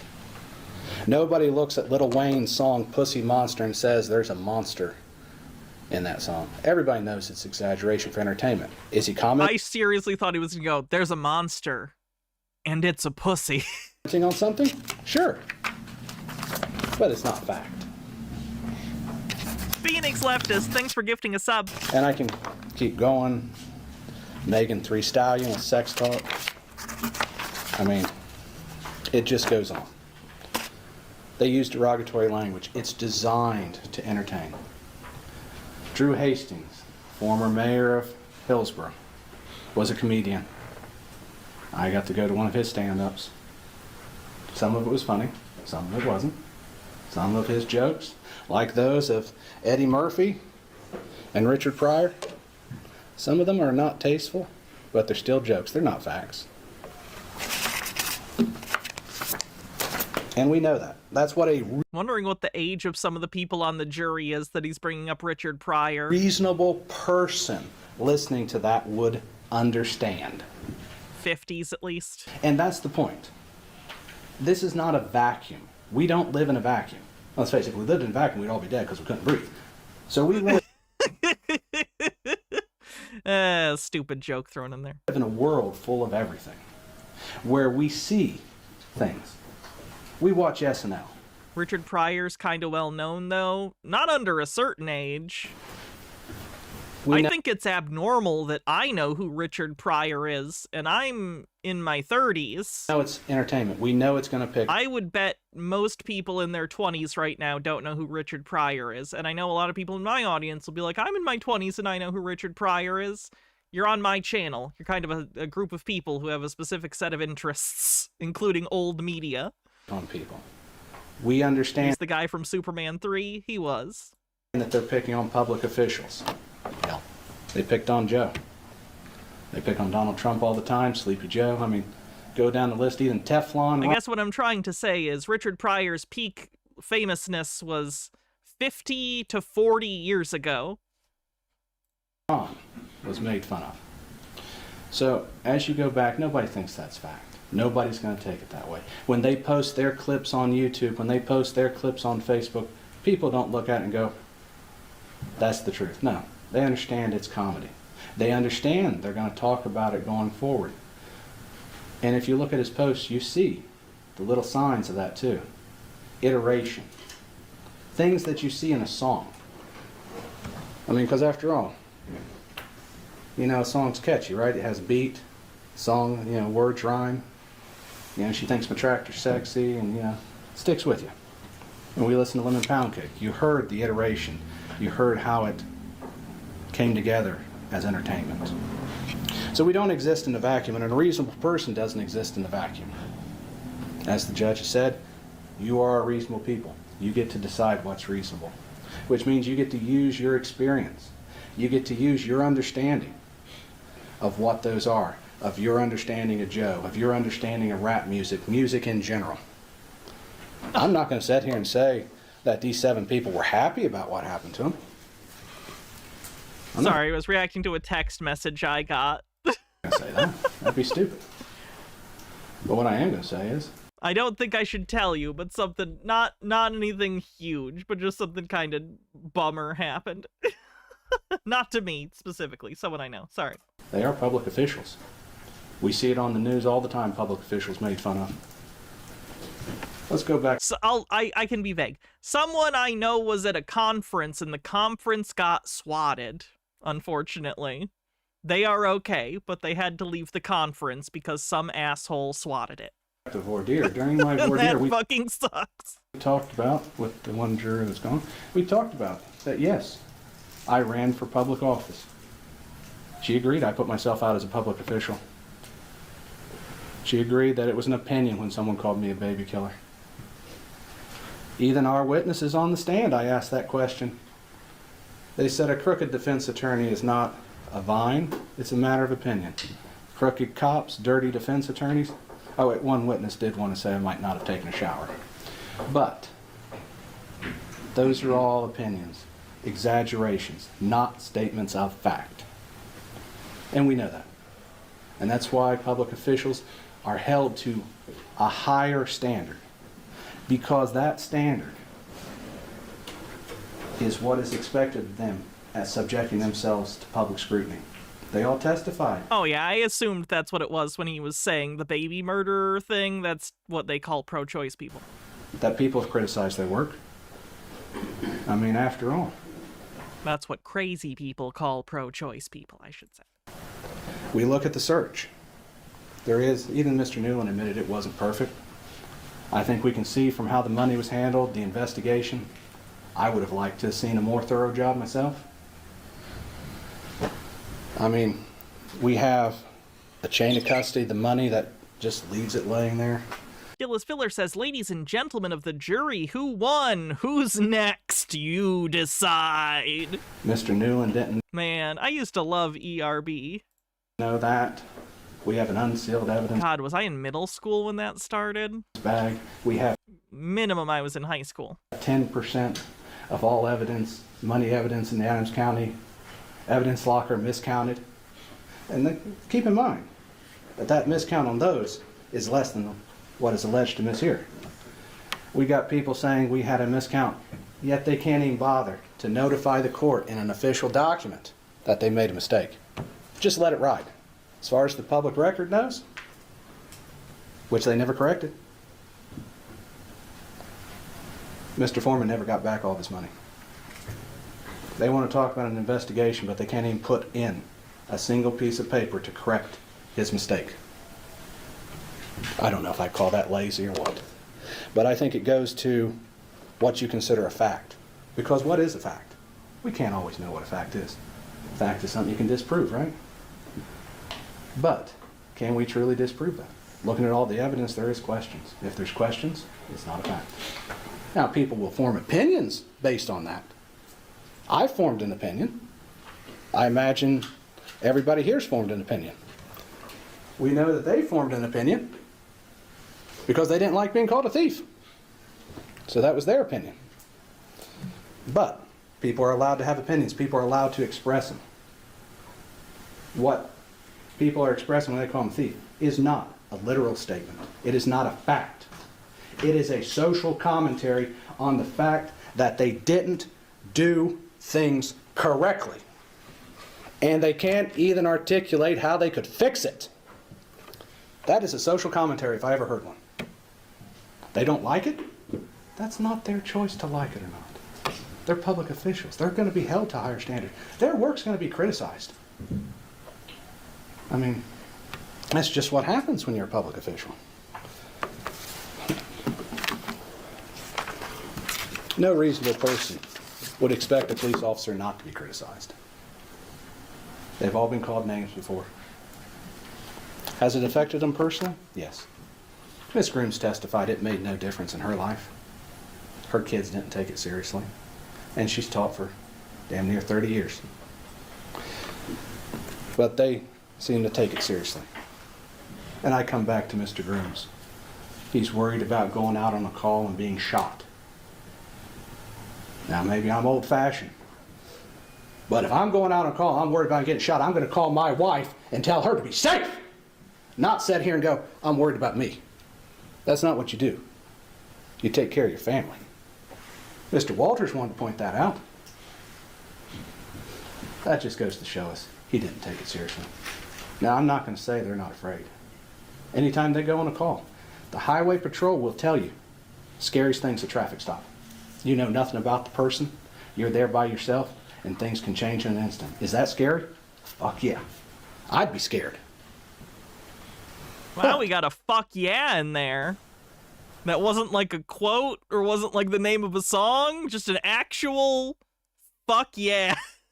If you're truly scared, He's good. He's pretty good. you take the steps for it. You start having your family do stuff. You start doing that.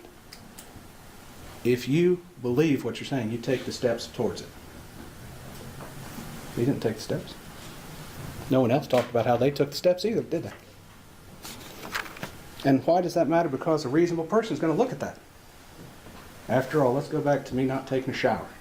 How would you know I didn't take a shower? Hair clumpy, probably matted, probably got dirt all over me. That's how you would see. That's how you would prove if that's an opinion or fact. Now, even then you might say Dave just fell in the mud. But no reasonable person would take it in the vacuum. And I want you to think about everything in context. What rap is music, how it's entertainment, how the language works on it, how jokes are made. I want you to think back to that, because that colors how you see it. I love picking on Joe. He's a good sport for it. Look at that suit. Does this look like a man who thinks that everybody's going to assume that everything he's saying is fact? I mean, he's like a The silly suit defense. comedian. He exaggerates for the sake of entertainment. Look at my client. He's just a little guy.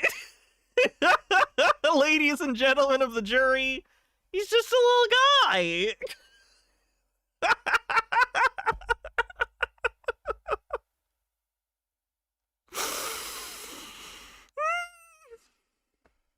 That's who he is. I'm not going to say it's tasteful to everyone, but some people do find it entertaining. I asked an important question about them. I said, do you believe everything in the newspaper? No. Do you believe everything you read on the internet? No. We all know that to be true. A reasonable person knows that. People can post opinions, social commentary, and hurtful things all over the internet. And it is just to be expected. That's why we are supposed to use our own filter, use our common sense, use our experiences in life. So while hurtful, it was not fact. It was music, entertainment. Stuff that no reasonable person would understand, especially not a public official, because we see it on TV all the time. We see it on the internet. You see it on Facebook. Sometimes people want to turn off Facebook because there's so much political commentary and stuff. But that's expected. Do I expect everything I read is fact? I don't even think most of it's fact. I think it's everybody's opinion, and opinions are like assholes. Everybody has one and it stinks. But I can't believe he's saying. that doesn't mean they can't have them. That doesn't mean Surprised he said that in a closing statement. they can't express them, and that doesn't mean they can't make a song about it. Truth is a defense. That's why we talked about the theft. That's why we showed all that. Because I wanted you to see how the money was handled. There's a lot of confusion around it. And for that reason.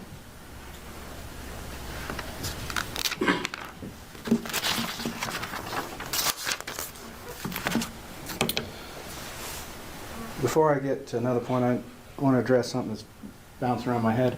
Bob says, what does this message send if you find for Mr. Foreman? I rephrase that question a little differently. What does this message send if we find that music and social commentary, while maybe not the most tasteful thing in the world, is silenced because a public official, while hurt by it, yes, unhappy by it, yes, pissed off, yes, emotional, yes. What opinion does that sound? I mean, if you can sue people, music artists, comedians, to shut them down, that's what we're looking at here. I'm sorry they feel the way they do. But there's a certain amount that you have to take as a public official. It's part of the duties as a job. As we talked about during voir dire, as I've talked about them being called a baby killer, there's certain things you take and you move on. It's part of the job.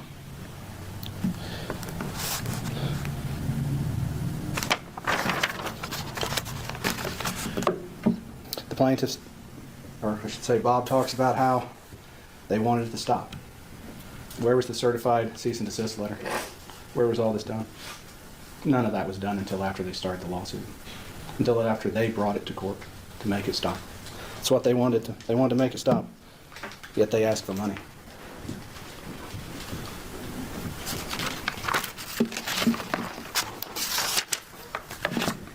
I'm gonna assume that you can't give commentary on the other person's closing statement But wouldn't it be so satisfying for him here to just be like, they say that this isn't about money, but he literally spent a large portion of his closing statement showing you where to put the dollar amount.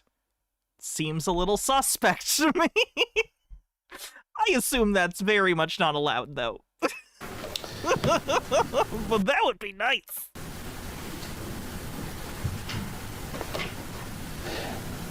The commentary on him is nebulous at best. You can see that when you look at it.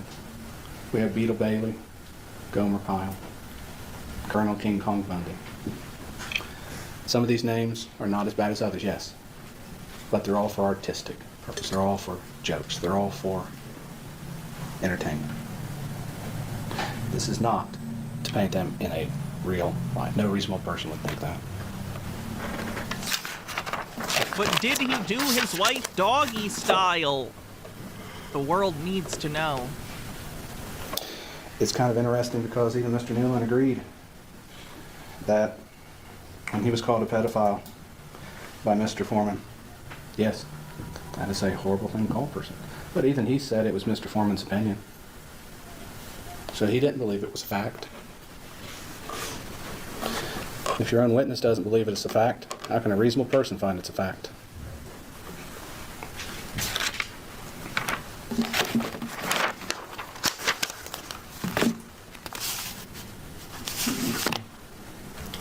Bob went to great lengths to say nothing will stop him. Shows us where we're at. We got to stop his expression. We got to stop entertainment. We got to stop exaggeration. That's what Bob's talking about. What chilling effect does that have on the world we live in? Think about it. You don't like what a commissioner does. You don't like what our prosecutor does. You don't like what any public official does, and you make a joke, and you're drugged into court. It may not have been a tasteful joke. It may have been a bad joke. It may have been the greatest joke ever. But what we're saying is if they don't like it, we're back here. What does that say to freedom of speech? What does that say to the world we live in? That's what this case is about. And Bob knows that. That's why he mentions it. That's why when you look at defamation and the jury instructions, you'll see that the first element of it is a statement. Portrayal of fact. Has to be portrayed as fact. No music video portrays as a fact. I don't watch Fuck Those Police and turn around and say, you know what, that's a fact. No. I say that's a song and it's entertainment and move on. Sometimes I try to figure out what the words mean, you know, what kind they're getting at, but I don't expect them to present a fact. Fourth element is the proximate cause. It's an interesting question there, because you'll get the definition of causation and proximate. And we never talked about that really during the trial, and it's going to be something that I want to discuss. They talked about getting phone calls. None of those posts.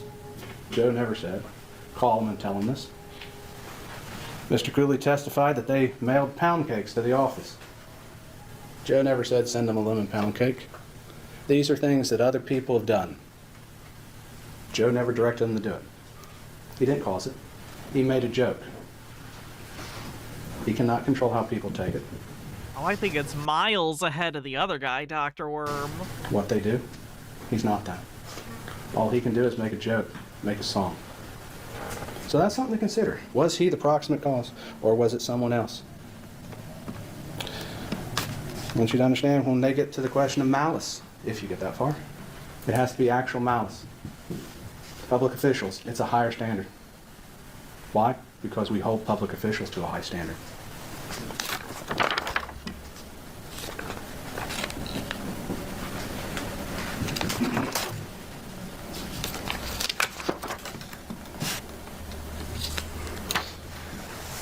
Let's talk about the false light. That's their second cause of action.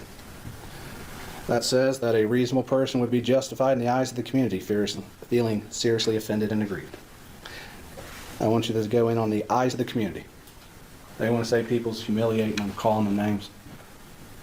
The reality is a reasonable person in the eyes of the community is going to say, it's a song. It's a joke. I was flabbergasted to hear it myself, that they even thought it was a joke before they brought the lawsuit. go to a Halloween party and bring a lemon pound cake. That, I almost have no words for that, honestly, because I get, we're hurt, but it's a joke. Which one is it? So a reasonable person in the eyes of the community would understand it's a joke. Mr. Eastep testified about the joke of the shirt. We got the pound cake joke. There's various jokes for this. This was not as negative. This has not changed their view in the eyes of the community, because your reputation, which is what they claim is hurt, your reputation is like a shirt. You eat a hot dog, you drop mustard on it, you get stains on your shirt. Nobody's reputation is clean. Everything you do affects your reputation. The way you perform your job affects your reputation. They all admitted to that on the stand, because I asked that question. They all said it does. How they counted that money affects their reputation. People can form opinions based on how they did their job and criticize them on it. That's a right we have.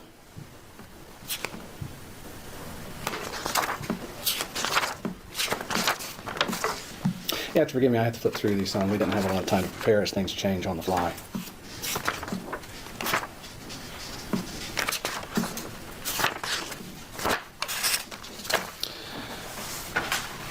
I think as you go back and deliberate, take a look at all the exhibits, analyze it in the context of music, entertainment, opinion, social commentary. It's not fact. And if you look at it, you can see that.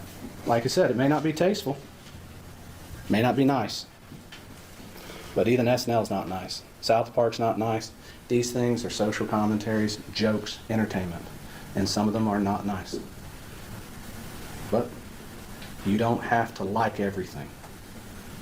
You don't have to like everything said about you, and you don't have the right to tell everybody that everything said about you should be sued for, especially if you're a public official. As such, I ask you to deliver a verdict in Joe's favor on all claims. I ask that because when you look at it, no reasonable person could see it as a fact. No reasonable person could see it as even false light. The community, if people called them, that's because the social commentary resonated with someone, resonated with what people experienced in the world. We've lived through a turbulent year, so we've all seen on the news what people are experiencing all over the country. Social commentary resonates because of that. That doesn't make him the proximate cause. That shows a deeper concern in our country that we should be addressing, not sitting here trying to decide if a music video is a fact or not. That's what's at issue here. And I'm confident as you go back in deliberations, you'll come to that conclusion too.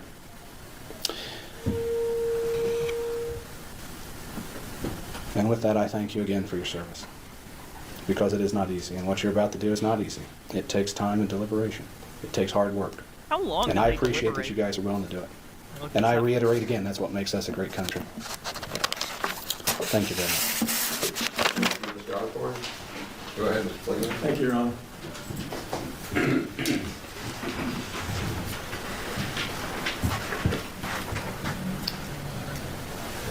Nothing Mr. Osborne said about sexually explicit songs out in society refer to specific people in the community, like the songs that are at issue here. It's not the same thing. We all know that. They deliberated for 6 hours. That's longer than I would have thought. These weren't opinions. They were just back there listening to Lemon Pound Cake over and over again. Mr. Foreman didn't say, in my opinion, Brian Newland is a pedophile.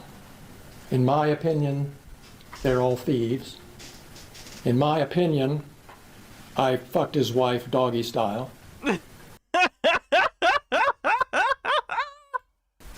Opinion, I fucked his wife doggy style.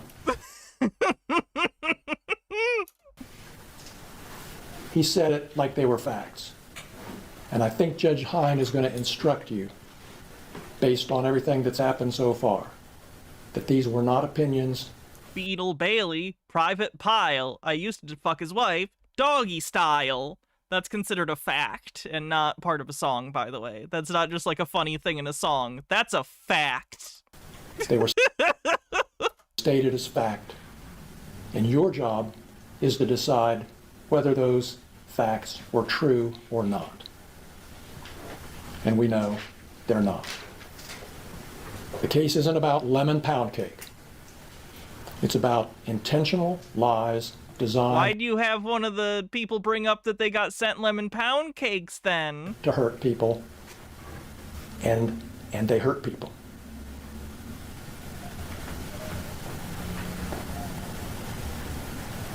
If somebody in the jury room says, well, what about his First Amendment rights? You know, and the law tells you, that doesn't allow lies that hurt people. If someone tells you it's just artistic expression, he ought to be free to say what he wants, the answer is he's not allowed to wrap up harmful lies into songs, so-called art, put them out there, and get away with it. The packaging of the lie doesn't make it okay. Defense attorney comes off like the English teacher you really like, and this guy comes off as the assistant principal that everyone hates. Wannabe66, thanks for 4 months, says 4 months have just flown by. I guess that happens when you're having fun. Great streaming. Thank you. The message Can we have the entire form, including, in my opinion, on the soundboard? I can get it. Was I have clear. to rework the whole soundboard and get it organized better, and I have a bunch of stuff on the backlog I gotta put in the soundboard. And Mr. Foreman doesn't get to wrap himself in the American flag and say, you can't touch me, I can say what I want, no matter how untrue it is, no matter how much pain it causes people, no matter for how long, because I have freedom of speech. He can't do that. I'm confident you'll tell him he can't do that. Thank you. Yeah, that was bad.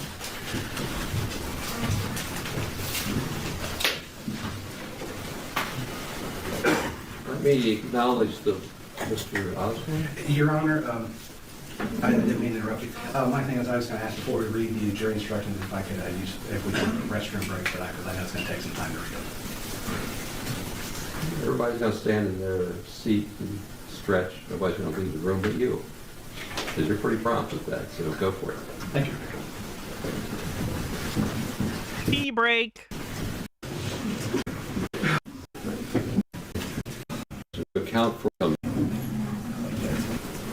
often the lawyers start with the jury instructions when the case comes in the door.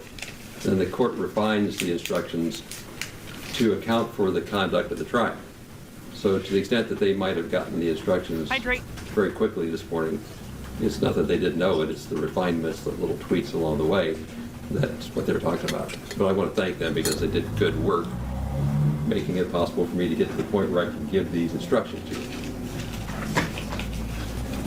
The court has the legal duty to prepare the instructions of law. You've heard the attorney's statements, arguments, you've heard the evidence from the witnesses. The court's duty is to instruct you on the law. And then you have a legal obligation to accept the instructions the way they're given to you. Chitara says you can't just wrap yourself in the American flag and say you can't touch me, etc., etc. Why not, though? People do that shit all the time and don't go to jail for it. It works for politicians. It's your sworn duty to do that. You cannot apply what you think the law ought to be. You're obedient, as I am obedient, to the rules of the law. Unless you know about jury nullification and don't give a fuck, I guess. I'm not recommending that necessarily. It's just a reality of how the judicial system works.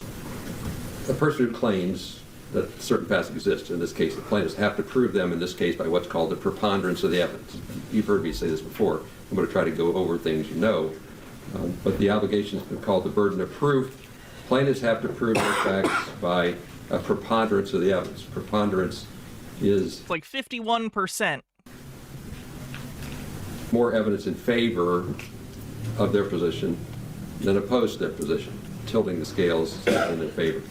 There's one element that has a different burden of proof, clear and convincing evidence, a higher amount, a greater weight of evidence has to be proven. Nerdy Valkyrie with 500 bits says, celebratory bits, because after spending 5 tedious years waiting to get a diagnosis and a further 2 years waiting for an appointment with an endocrinologist, next week on Friday I'm finally seeing an endo. This girl's going on motherfucking hormones. Woo! That is very exciting. Congratulations. I know that can be an arduous process. Very, very congratulations for that. With regard to the knowledge or the motive for publishing. But generally think, okay, can the plaintiffs prove their case by slightly more evidence in their favor than evidence opposed to them? There's 2 claims, what we've called defamation, and secondly, false light invasion of privacy. In your deliberations, each of those claims is deliberated separately because there's separate rules for each. I'll give you more. But there's separate law. Sweetly Love says, getting the hype train going. Why? That's weird that it didn't. Oh, did the timer go off on the other one? Well, now there could be a hype train if someone else does 100 bits or something. For each of those separate claims. It's a Sunday, though, so I don't expect it. There's 7 plaintiffs. Weekends are always slow entitled for to me. their own deliberation. So when I refer to plaintiff or plaintiffs, what I'm saying to you is that side of the room, but you always have to apply these facts individually and separately deliberate each person's claims. If you rule in favor of one plaintiff, it doesn't mean you have to rule for all the Unstable rest. Deadbeat, thank you for 100 bits, kicking off a hype train. If you want to help support the show and do the hype train, you can always use bits or subs. Gitara, thanks for 100 bits. If you rule against one plaintiff, it doesn't mean you have to rule against all of them. So it's not like an all or nothing verdict. It's 7 deliberations. And I'll use plaintiff and plaintiffs interchangeably. That is interesting that absolutely every claim separately was found not guilty. Just understand the analysis. That's got to be double devastating. It's not even like a joint thing. Individually, we found none of your claims to be good enough. Trying to communicate to you. So we go back to burden of proof. Preponderance is the greater weight of the evidence. Evidence that you believe outweighs or is overbalanced by the evidence opposed to it.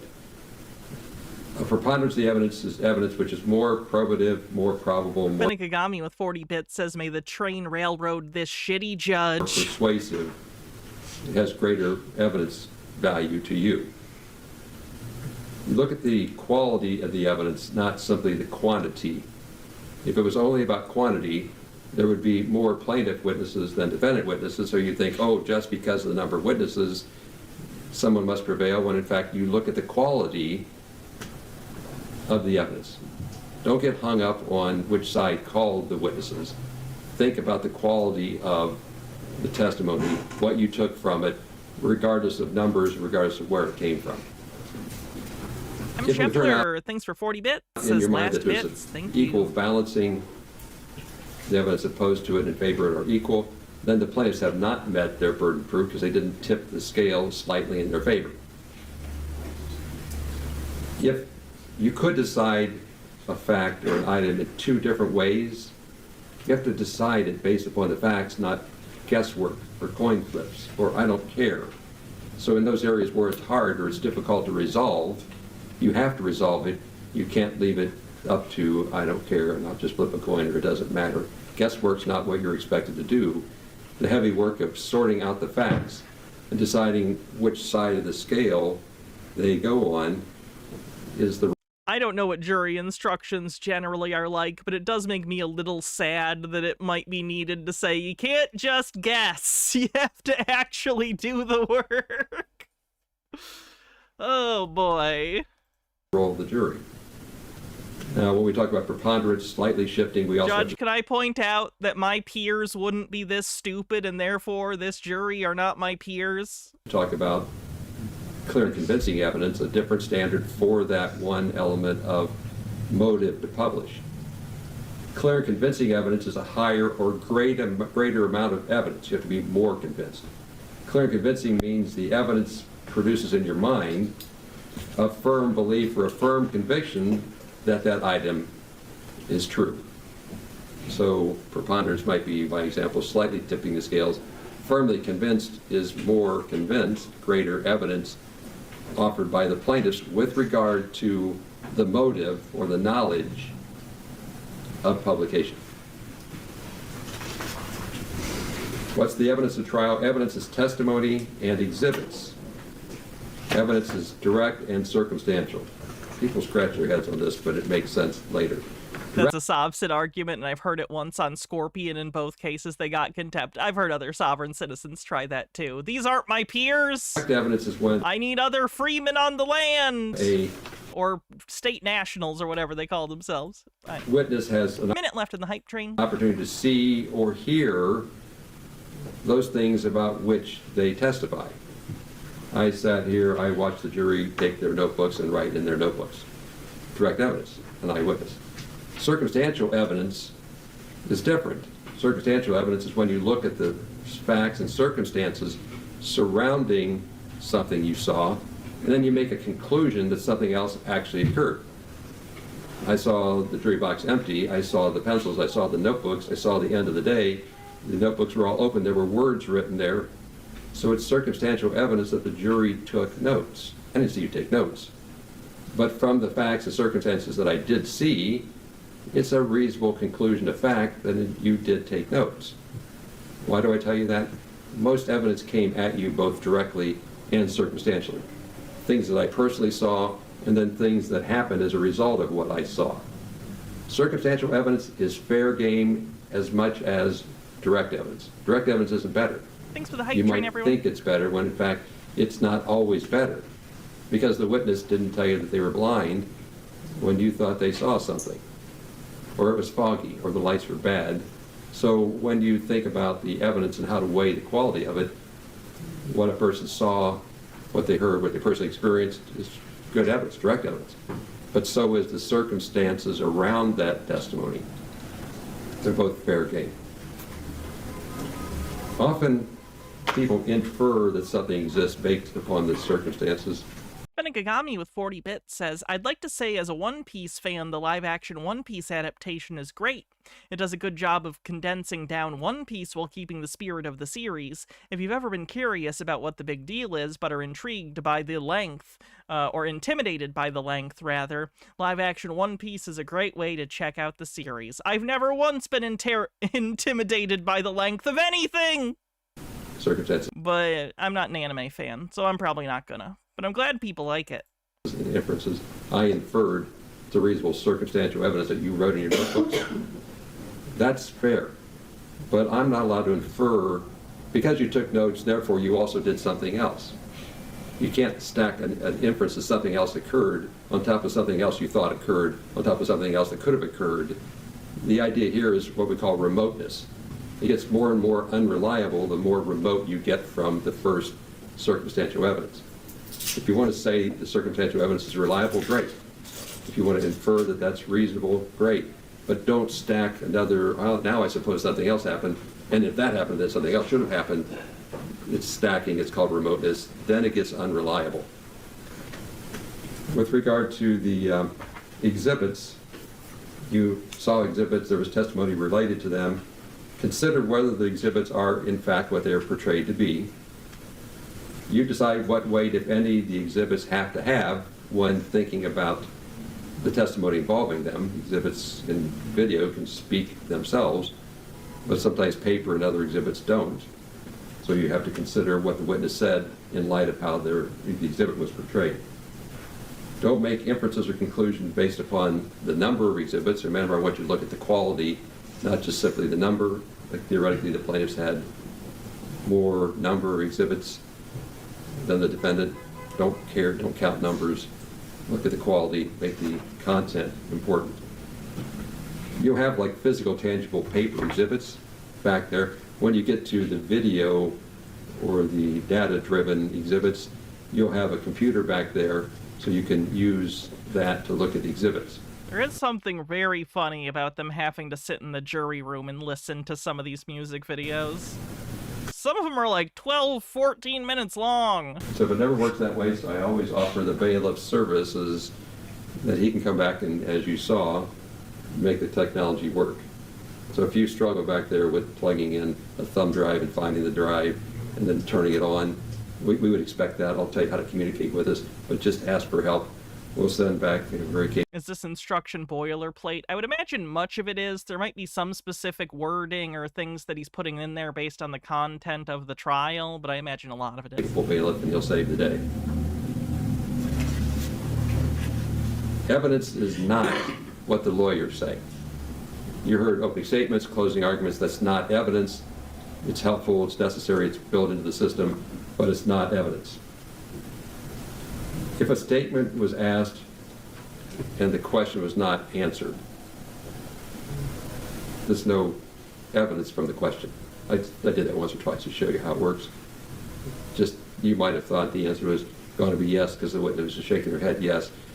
The witness was, yeah, I understand the question, and the answer This is is only boilerplate. Okay, we could probably no. skip this then and get So to you the can't verdict. use interest, bias, whatever. And you this knowledge in the publication be no defamation. If a statement is made and it contains verifiable and reasonable, they're always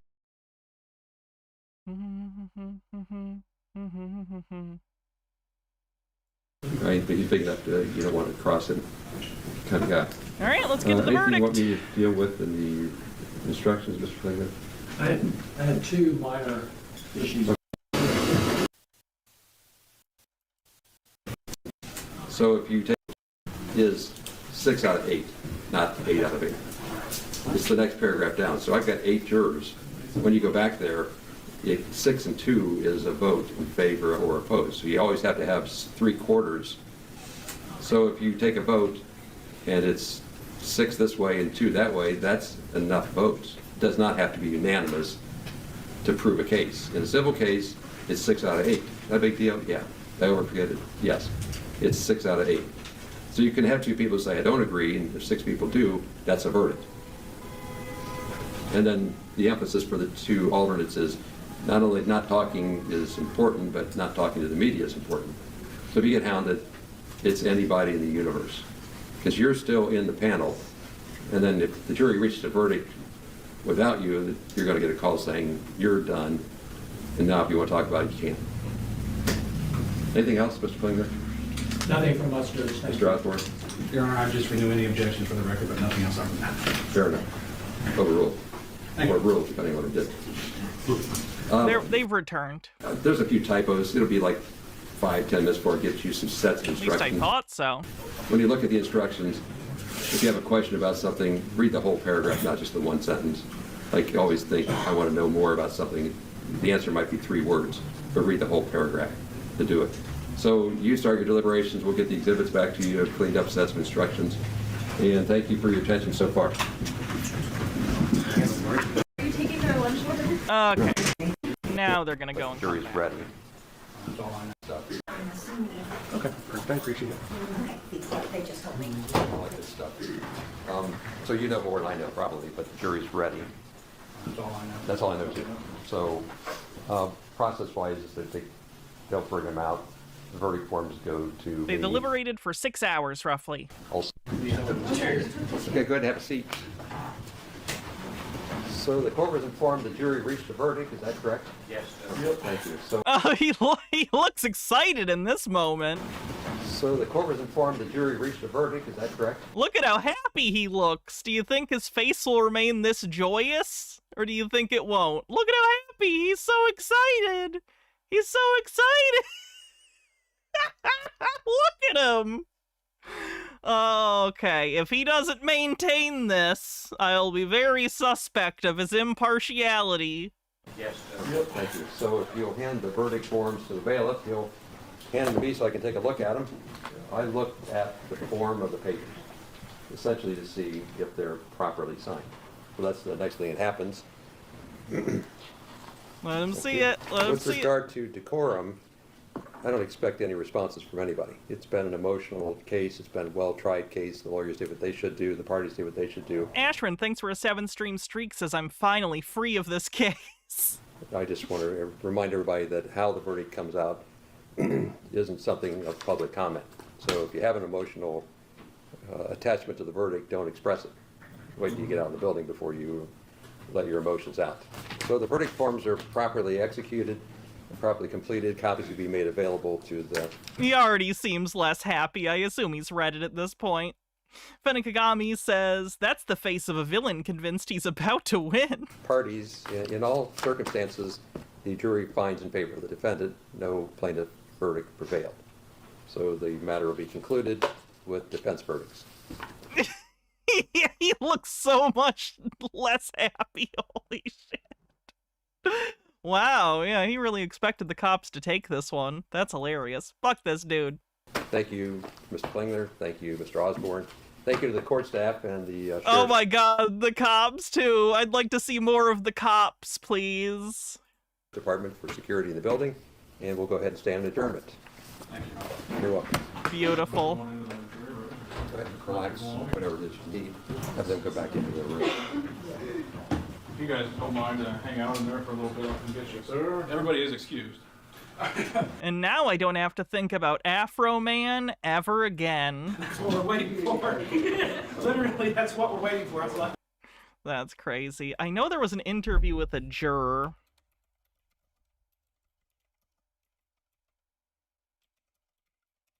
Let me see if we can get any of that.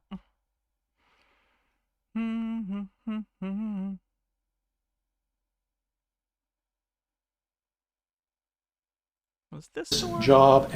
Not just in the trial, it's been around hours. Jury selection.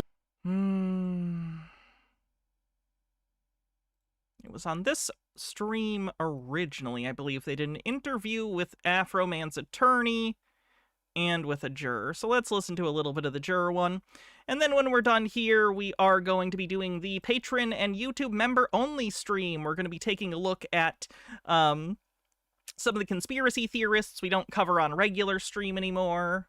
A person who shall not be named, and maybe another one who has a robot friend made of cardboard. So if you want to see that, make sure you become a member on YouTube or join the Patreon. I know it. Everybody else that. See, you let it right off the hook. And then, David, is there anything else that you want to say about the trial, about the meaning of the verdict, about your feelings at all that you haven't said? Just that I'm glad it's over with. Here, here. You get to the end of the trial and you're just glad it's over with. Yeah, truth. All right. Well, thank you so much for joining us. I'll send you backstage, but you can leave if you want. And if something comes up that you want to come back on, we can pull you back on. But if you're not there, You're going to become a YouTube member. If you do, Felix, just so you know, all the links to the previous live streams are under the community tab on my channel. I do them as private streams that then I post links to for members only under the community tab. know that We had better shit to do. right, you have gone for the day. Did an amazing job. America salutes you. Why would I be mad at Afroman?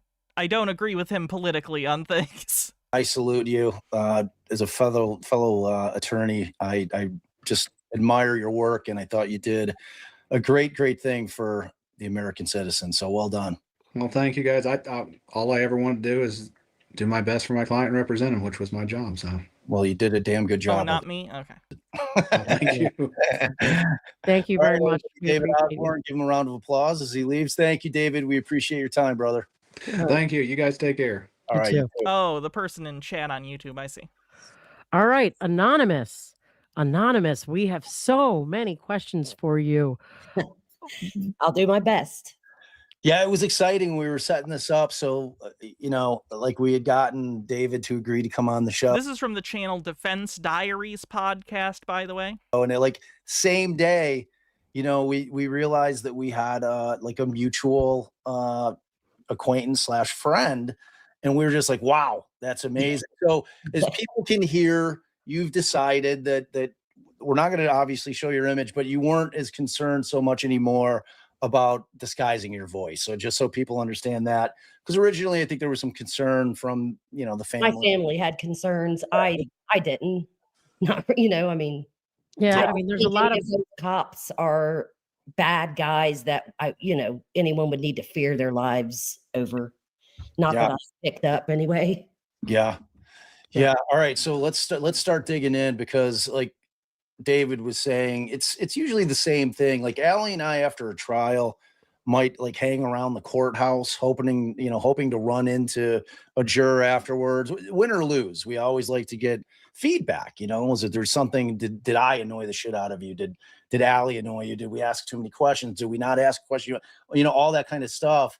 And like David was saying, like I've run into jurors at the market, where I'm like, they're like, hey, aren't you that lawyer that was on that trial? And, and I've taken that opportunity to talk to them. So I love, in such an important case, because you are an American hero. Like the jury that came back with this verdict, and I don't know if you guys realize it, which is going to be my first question. Did you guys understand kind of the weight of this trial beyond it just being like a defamation lawsuit? Like, when did you guys start to realize as a collective that this was a really kind of big time important trial? We had no idea until after the trial, whenever I got back home and saw how viral it had gone. And my daughter said that did not happen until we were in deliberations is when it really blew up. Wow. We didn't have a clue. That's amazing. So you guys really, you followed directions. You stayed off social media. We were serving our role and we followed the law to a T. Wow. That's well done. Good. It does seem surprising to me, but there is a phenomena where it feels like people really do take jury duty seriously. Kind of regardless of who you are, most people take jury duty pretty seriously. I wonder why. Like, it's good. I would certainly take it seriously. But out of all the things in the world, it's interesting that this is the one thing that most people are like, yep, I'm going to take this seriously. Good job. I mean, I always wonder that, like when we're streaming trials and it's a high publicity trial and, the world is watching and, 20 different law tubers are out there following it and all kinds of people are talking about it. Like, I'm always like, do you really think that they're not just slipping on their phone for a minute just to check it out? So I applaud you. Thank you for doing that. I think we all did really well. As far as what, we talked about with each other. I mean, we all followed the law. We followed the instructions of the judge. And anything we were unclear on, we asked. So let me ask you, when you're in there for jury selection and they're asking you guys the questions, is that when you learn that Afroman is the defendant, or do you not even know that by what they're asking at jury questions? He was sitting in there. Oh yeah, duh. Did you know who he was though? Well, I had seen him, at like town events or whatever, but I'd never talked to him. No, I mean, they asked us, about if we knew the law tuber you mod for didn't cover the case because he's from the area. Was he concerned that he would alienate potential clients? Songs because I got high or whatever. Or she or they. I did a thing where I assumed that because it was a lawyer, it was a dude. That's not good. And I don't think there was a juror that didn't know that song. I mean, it's a pretty great song. It's a pretty great song. It's been around for a while too. Yeah. Plus years. Yeah. So what kind of questions did they ask you about during how much did you learn, I guess, during just the jury selection process with the questions they were asking you about what this all involved and and how did they what kind of questions did they ask you about what you knew, what you didn't know, and in that kind of vein? How much we took in news and a lot of, I don't even remember really. So nothing specific about, did you see a music video or? No, I don't think they said anything about that. I don't know. They didn't ask. I was just floored at how it all worked. I had no idea. Like when we went in and we were the ones sitting in the jury box, I had no idea that meant that, we were at the front of the line or there was a back, just from, I guess, our surveys or whatever. I didn't know how any of it worked. Was Afroman wearing the American flag suit during jury selection, or was that just showed up at trials? I honestly don't recall. That's surprising. That feels like the kind of thing you would note. Like you would know. You can't recall the first time you saw that get up and what you thought? No, I was so nervous. Like the whole process was just very nerve-wracking. Well, And hey, let me go back. So is this your first time serving as a juror? yes. All right. So when you get the notice, are you like the average American who's like, oh God, I got a jury notice? You start I'm calling gonna your skip ahead a little bit because this goes on for an hour, and we definitely do not have an hour to go through all of this. I mean, do you think that without giving any like information, what would you say was the average age of the jurors? If you had to guess. I would say the average age was probably 40. Oh. Yeah. Yeah. I think the youngest was 28. So now you live in a small town.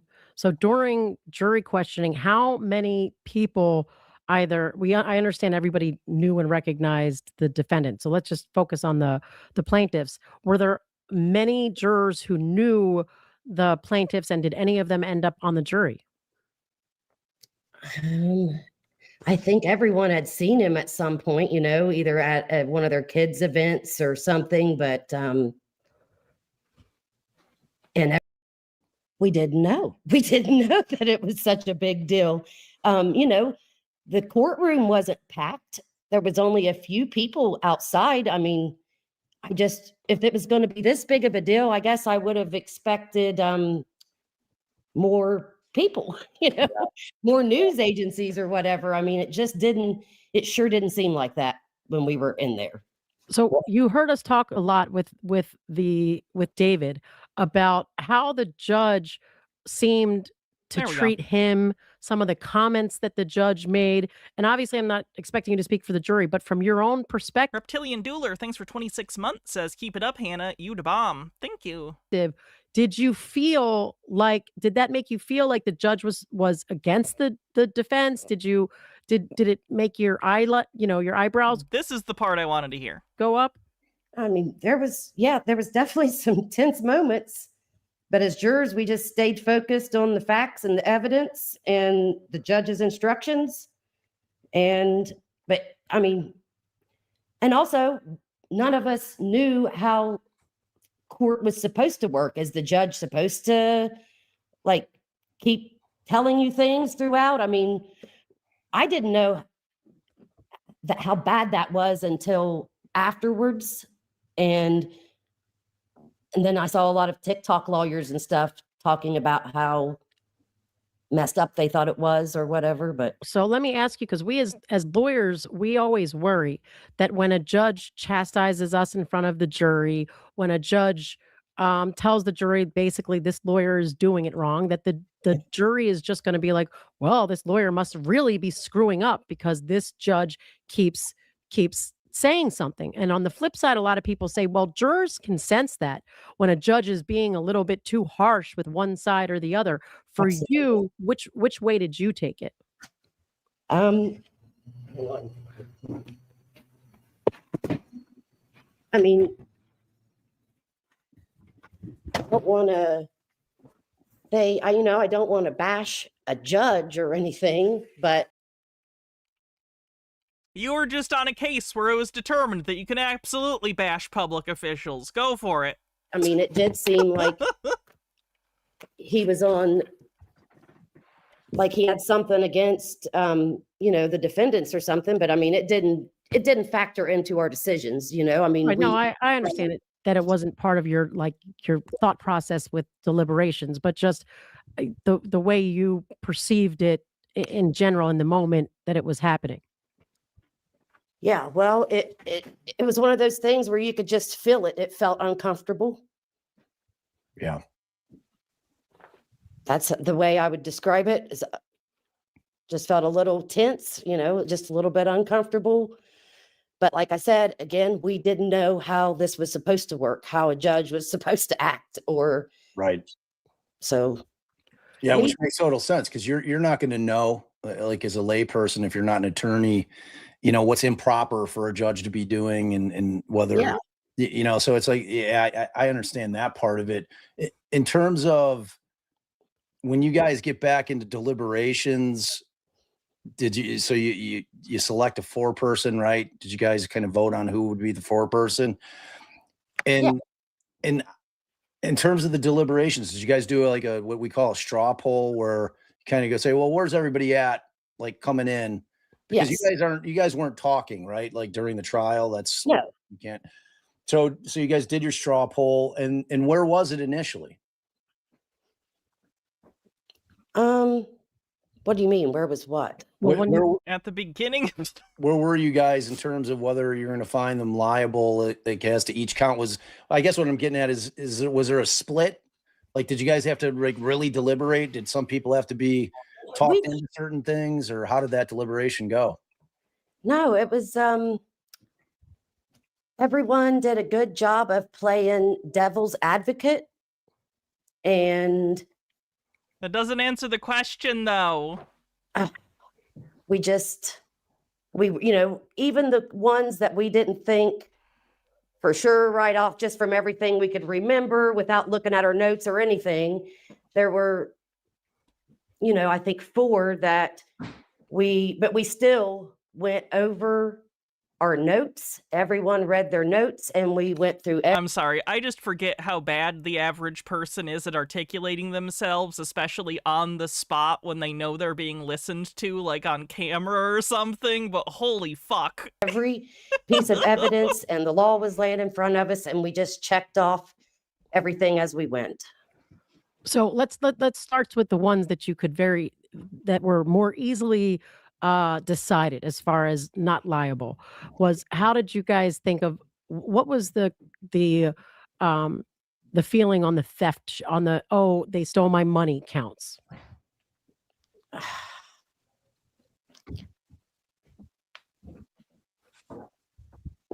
The woman is painful to listen to. She definitely sounds like a person from a very small town. Because in my experience, part of the instruction says that in order for it to be defamation or false light, that that Afroman would have had to have known that it was false, the Roger, or just ignored the falsity of it. And was that easy under these facts to say, well, we think that it was reasonable for him to think that the police, under the facts presented, stole his money? Yeah, we thought it was reasonable. I mean, she hit her vape. He was missing money, I mean, and I don't know. We just definitely thought it was reasonable, that the evidence showed that it was reasonable that he would have thought that. I mean, 2 out of the 3 piles was miscounted or something. Yeah, I believe. So were you guys unanimous in discarding those counts? Yes. And that was a fairly only one that gave us that, we had to discuss the most was Lisa. Oh, that makes total sense. I called that shit. And I guess that's pretty common sense. If you watched it, she was pretty obviously the one that was actually in some sort of emotional pain. Was that in relation to the Lick 'em Low video or something else? Yeah, the video. And Quasi-Spec says it's rough. They're steering her into pretty easy to answer questions, and she's fumbling around a lot. It seems like she's being very careful to highlight how diligently she followed the jury rules. Yeah, almost like she's afraid she's going to get in trouble for this. With that, you heard, real consequences. She got real emotional. Did that create sympathy for the plaintiffs? And at the end of the day, did the legal standard ultimately override any emotional pull? We definitely had a lot of sympathy, but we left that out and we followed the law and the evidence. But yeah, I mean, yeah, we had sympathy. We're human, I mean, I don't like to see someone upset. I don't like for people's kids to be upset. Like, nobody likes that. But again, all we had was the evidence and the law to follow in front of us, and we kept that out of it. So with the let's go with the Lick 'em Low Lisa video. Was basically where you guys landed that no reasonable person would have accepted that as factual, given yes, that there's a lot worse things on Saturday Night Live and South Park, and you know. Yeah, and you and I discussed that because I was saying it just You kept. don't think the questions are very good? It's like they're asking questions with very obvious answers and expecting something more profound, depending on what they normally do, because I've never seen this channel. Nothing against them whatsoever. I appreciate them putting this content out. It's possible they're used to interviewing attorneys and talking about law with other attorneys. If that's the case, it would make a little more sense because they'd be used to talking with people who are already quite articulate, used to talking for a living, used to making arguments for a living. So it's entirely possible that they're just not used to interviewing someone that isn't used to being verbose and having points and opinions and speaking them in an interesting manner. Making me think of the South Park skit where you've got our president with laying in bed with the devil. They're talking about his With penis a micro size. penis. Yeah, and it's like, well, everyone knows that that's satire. And is that what you guys felt with that video? That as bad as it was clearly satire. Yes. Yes. Yeah. That is where we were Hit a on vape. that. And Was there another? So I'm not. Nicotine isn't good and stuff, and vaping isn't good for you. I say that as someone who vapes THC, as you'll see on tomorrow's 420 stream. But there is just cigarette smoking, while you should never do it and is cancerous and will destroy your life, it does look cool. I've never seen someone hit a vape and be like, that person looks cool, but you show me Rod Serling, that's a cool guy. on that, were you guys unanimous? no, Lisa's, we had 6 out of 8, but if we would have had to, It's like smoking is like, oh, I'm harnessing the power of fire to get a delicious toasted smoke inhalation, and then a vape is like, oh, I'm sucking the robot dick. have had 8, I'm confident those other 2 would have, Don't smoke. with more discussion, would have been on board. Could have swayed him. So we had a question in chat that I thought was pretty interesting because it was such a bizarre moment in the trial. Crystal DeSaro had asked, how did you guys feel, the jurors feel, when the plaintiff's attorney said that, you were basically hand selected by God to be the jurors? Was that like something that you guys discussed back there, or like what, when you heard him say Well, that? let's not ask if they discussed it back there. Let's just ask how it affected her. And we understand that we don't mean in deliberations, but just even hearing him say words like that, did you do a second, like a double look? Yeah. I thought it was, like I said, I don't know how things work, but it was just one of those things that felt odd. Well, I could tell you God doesn't select juries in this country. That's usually the lawyer. So, it was just such a strange thing. Because there's a separation of church and state for a reason. Yeah. Really kind of keep that stuff out. You keep the religion side out of the courts, even though, if you go back fundamentally, there's obviously a lot of intertwined in terms of the morality of the law as it exists. But that's a long and boring conversation that we won't have right now. I keep getting a lot of questions from one of our other LawTube friends, Uncivil Law, and they're all revolving around pound cake. Did the jury send out a note demanding pound cake? That's one of the burning questions. That's what we had for dinner. And will you ever look at a pound cake the same? No. I've never been interested in lemon pound cake, but I've saw so many beautiful lemon pound cakes on TikTok. I'm reconsidering. I may try it. So did you guys, I can't remember, the pound cake video was definitely shown in court, right? Yes. Did you notice that he was looking at the pound cake? Yes. He's definitely eyeballing the pound cake. He definitely wanted to nibble on the pound cake, which I think is. Alded Undying says, in my vampire game, one of the classy noble vampires, Stims, she has a gold cigarette holder that's a prop to make it look like she's smoking, but it's got fake smoke and LED or LED embers. Blame him. It looked tasty. It did look tasty, and I bet you it was. I bet you it was moist and delicious. So you mentioned times where you felt like you wanted to go into a hole, but what tell us some times where you had to fight back laughing, if that if that ever happened. I mean, there was a lot of funny stuff What out Blu-ray would Hannah swear in on in court? Jury duty. Or Biodome, if that's not available. there. There was a lot of funny stuff, but I can tell you in the moment it was not funny. The time that we all laughed was when Mr. Osborne was questioning one of the guys, and he said something wrong, and the cop says, Mr. Walters does sleep with his wife, but Joe Foreman doesn't, or something like that. Everybody laughed during that moment.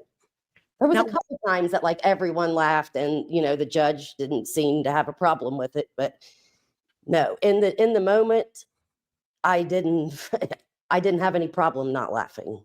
Okay, I find that to be incredible. I know. I would have been, even if what everyone says, I would have been just laughing, and like it was such a crazy case because of the facts and just everything that was involved with the lyrics and the videos. It would have been a really, really hard trial to kind of maintain decorum, but I mean, that's a credit to you. I mean, and all the jurors that you took it seriously, and something to see where as funny as some of the stuff, because I like, if you're sitting here not having been a juror and you're looking at it on social media, it's hysterical. Yeah, I get that. But I mean, it really is a credit to you guys for taking your duty seriously and kind of stifling. And all right, some more comments about the judge from her, and then we'll probably call it a night.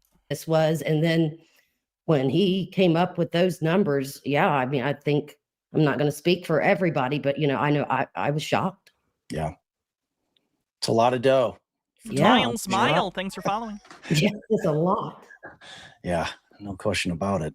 No question about it. And how did the judge? Did he thank you guys? How did he make you feel? How did you feel after the verdict was read in court? We didn't know what to do. He didn't dismiss anyone. Everyone was just standing around looking at each other, shocked, just like, what is going on? Yes, and then the patron and YouTube member show. And he went into his chambers and then came back out and dismissed court. But we went into the jury room, and he didn't thank the jurors, in front of everyone, but he did come back. Oh, you cut out. Uh-oh. The judge is on to her. We lost her. Yeah, maybe it'll come back. She refreshes her screen or something. Yeah. Maybe she's not on her. She could be on her phone, I suppose. Maybe. No, she's on a computer. We talked about it because she did try like some altering a software that would alter her audio, and she just thought it was too difficult. And the jury found that it was very reasonable under those circumstances for him to think they stole their money. She's not so sure they didn't steal the money. Yeah. He's still not sure they didn't. Those would be these guys. This juror is back. Then I'll go through. Back. That is a fact. That is an absolute fact. So Pammy MC asks, and I'm going to preface this because I know that this didn't come into your deliberations. So I'm just going to ask you in retrospect, now that it's all over and you're looking back, although it did not come into deliberations, do you think that this was a total money grab? That was the driving force with these plaintiffs from a semi-famous rapper?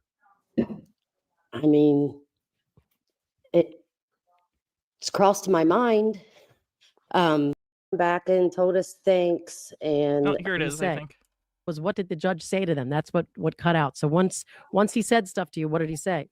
He come back and told us thanks, and he wanted to know what we got so hung up on, and one of the jurors told him it was the actual malice, and he wanted to know if he explained everything good enough, and we told him yes. That is so fucking inappropriate. One of the jurors asked, do you think these songs and videos will stop now? And he said, look at him out there, his big ego, he's loving this and it'll never stop. Or yikes. He basically, we knew he didn't like him after that. So you're telling me that the judge was asking you also kind of what went wrong? Yeah. Wow. I can't. He should have never asked you guys what you got hung up on. I'm shocked. All of that's inappropriate. The judge should just be thanking you for your service and your dedication to the case and following the rules and like that's it. Like starting to grill you guys and to kind of make that statement about the defendant, talking about his ego. Look at him out there. I mean, that is Yeah. like and like that is not. And David told us that is not a judge from your county. So that was Yeah. the dude they brought in. Wow, that's more craziness. Nexus Lexus, are you saying that it actually has been refiled? Sounds like maybe Kurt refiled it. Maybe Kurt on civil law refiled it. I just can't believe that fucking judge. 100% cheating on him with somebody and he knows it, but can't. All right, so that's it for the Afroman trial. Glad that he got the ruling that he got. Don't necessarily like him personally, but the jury did the right thing. Fuck that judge. I think that's pretty much all I have to say about it. Is the members only stream going to be on your regular channel? It will, but you'll only be able to access it by going under the community tab. I'm going to take 10 or 15 minutes, get myself situated, use the bathroom and stuff. Then I will start an unlisted stream on YouTube, and I will make a link to it in our YouTube community tab and on the Patreon. So yeah, guess that's it. Those of you who are going to be part of the Patreon and YouTube stream, we're going to be watching a couple of conspiracy theorists that we haven't looked at in a while, whose channels I stupidly closed right now. Give me a sec. So we'll catch up with some of them. All right, let's see who we're going to rate on Twitch.